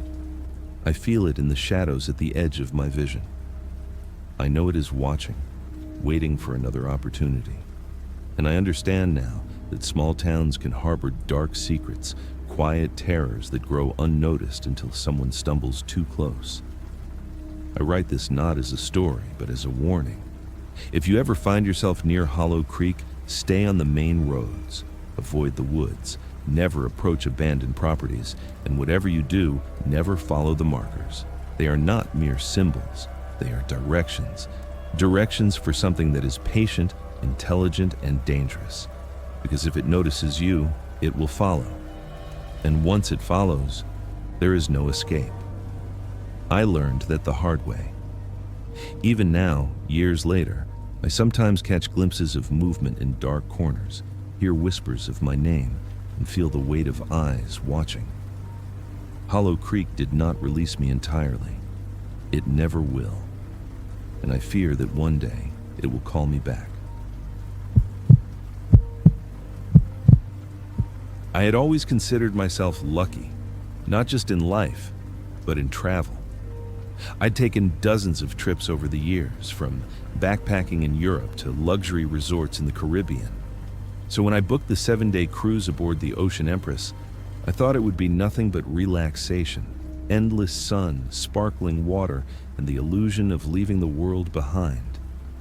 I could not have been more wrong. The first day was bliss. The ship was colossal, polished and gleaming under the Florida sun. I had a balcony cabin on the 12th deck, giving me the perfect view of the endless horizon. I spent hours simply leaning over the railing, feeling the spray of seawater on my face, thinking how wonderful life could be. The other passengers seemed cheerful, the staff courteous, and the atmosphere was festive. Nothing seemed out of place. It started subtly. On the second night, after returning to my cabin from the main dining hall, I noticed the balcony door slightly ajar. I was sure I had locked it before dinner. I brushed it off as the ship's air conditioning or the wind, but the uneasy feeling lingered. Later, as I drifted to sleep, I heard faint tapping. Not from outside, but inside the walls of my cabin. Tap, tap, tap. I told myself it was the ship settling and eventually fell into an uneasy sleep. The third night, the disturbances intensified. I was awakened by the smell of smoke, thick, acrid, and unmistakable. I rushed to the hallway to find passengers standing outside their cabins, murmuring nervously, faces pale and frozen in confusion. When I tried to speak to one of them, their lips didn't move. They simply stared, eyes blank. I felt a chill crawl down my spine. The intercom system crackled and a calm, cheerful voice announced that everything was normal, that the ship was operating safely. But I knew it wasn't. By the fourth night, I was terrified. Around 2 a.m., I woke to footsteps, slow, deliberate, coming from the corridor outside my cabin. I pressed myself against the wall, watching. The hallway was empty, silent, yet the footsteps continued, echoing down corridors that should have been dead quiet. I grabbed my phone, but there was no signal. The cabin phone didn't work either. I stepped onto the balcony to clear my head. The ocean was black, calm, deceptively peaceful. But as I peered over the railing, I noticed a faint outline of a figure moving beneath the water. A person? No, it seemed wrong. Too large, elongated, distorted. It sank out of sight before I could get a clear look. My rational mind tried to dismiss it as a trick of the shadows, the moonlight on the waves, anything to convince myself I wasn't losing my mind. The fifth night was worse. I woke to the sound of soft whispering, voices calling my name, coming from every direction at once. It wasn't just my cabin, it echoed through the ship. I hurried to the hallway, and the temperature dropped. My breath fogged in the air. Shadows moved along the walls in ways that were impossible. I ran toward the stairwell, desperate to find someone, anyone, but the doors I usually used were gone. In their place were steel panels, cold and unyielding. As I turned a corner, I came face to face with a group of passengers I recognized from dinner the night before. Their faces were pale, almost gray, their eyes empty and hollow. They didn't speak, but I could feel them staring into me, penetrating me. One stepped forward slowly, arms outstretched, moving in jerky, unnatural motions. When it opened its mouth, the sound that came out wasn't a voice. It was a guttural, wet rasping, a sound no human should be capable of making. I bolted, running blindly through the corridors. The layout of the ship seemed to have changed. Hallways twisted in ways that should have been impossible. Doors led to stairwells that descended into darkness, and the air became thick and heavy. I stumbled into the service corridors I had seen only briefly before, but they were flooded. Black water lapped at my ankles, then knees, carrying with it faces. Hundreds of faces beneath the surface, mouths moving silently, eyes glowing faintly. I screamed and pulled myself out, gagging, trying to escape. By the sixth night, the terror was relentless. I tried staying on the upper decks, hoping to avoid the impossible corridors and the twisted figures. But the ship itself seemed alive, rearranging itself. I could no longer trust stairwells or elevators. One moment I would be on the 10th deck, the next I found myself descending into an enormous industrial-like space I had never seen. Dark, wet, smelling of rust and something worse. In the center, a massive pool of water reflected faintly dim lights. I saw movement beneath it, shadows swimming, faces peeking through. The water surged, rising higher, as if the ship was swallowing itself. I ran along the perimeter, trying to find a ladder or an exit. That's when I saw him. A man standing at the edge of the water. Tall, thin, soaked to the bone, his face pale and stretched unnaturally, eyes black, devoid of any emotion. He raised a hand, and the shadows in the water rose with him, swirling, reaching. I couldn't move. My legs felt like lead. "It's your turn," he whispered, voice echoing through the chamber. I ran. Every corridor was now flooded, walls stretching impossibly, doors opening into rooms filled with more water. Faces, passengers, crew, even strangers I didn't recognize, emerged from the depths, mouths moving in silent screams. Some reached toward me, others simply watched, their eyes glowing faintly red. I couldn't stop. My lungs burned, my heart pounded, adrenaline fueling my flight. I eventually stumbled onto a deck I didn't know existed, high above the water. The night was calm, the ocean dark, but I could feel the presence of the ship itself, watching, alive, rearranging, hunting. I descended the railing to a lifeboat, my hands raw from the metal edges. I untied it and let it drop into the water, paddling with every ounce of strength I had. Behind me, the Ocean Empress loomed like a monstrous silhouette, decks stretching impossibly high, lights flickering in patterns that defied logic. Figures appeared on the railings, passengers, staff, faces pale, hollow-eyed, grinning impossibly wide. The water churned with black shapes as the ship moved silently, faster than any vessel should be able to. Whispers filled my head, hundreds of voices speaking at once, calling my name, coaxing me back. I paddled until my arms were raw, until my muscles burned and my body trembled with exhaustion. The ship did not pursue me beyond a certain distance. Somehow, I made it to a small, deserted island the next morning. Rescue eventually came, but no one believed me. No cruise line had records of the Ocean Empress, no passengers were reported missing, and the Coast Guard dismissed my story as a hallucination. But I know what I experienced was real. I can't forget the faces in the water, the way the ship itself seemed alive, the whispering voices, the man with the pale, stretched face. Now, months later, I still see it. In my dreams, I hear the water lapping against impossible corridors, the whispers calling my name. Sometimes I wake in a cold sweat, hearing faint footsteps outside my apartment, a tapping on the walls, a shadow moving just beyond my vision. I know the Ocean Empress is still out there, somewhere in the Atlantic, waiting for the next person who thinks a luxury cruise is just a vacation. And I know deep down, it is waiting for me too. If this story kept you on edge, make sure to like, comment, and subscribe for the next one.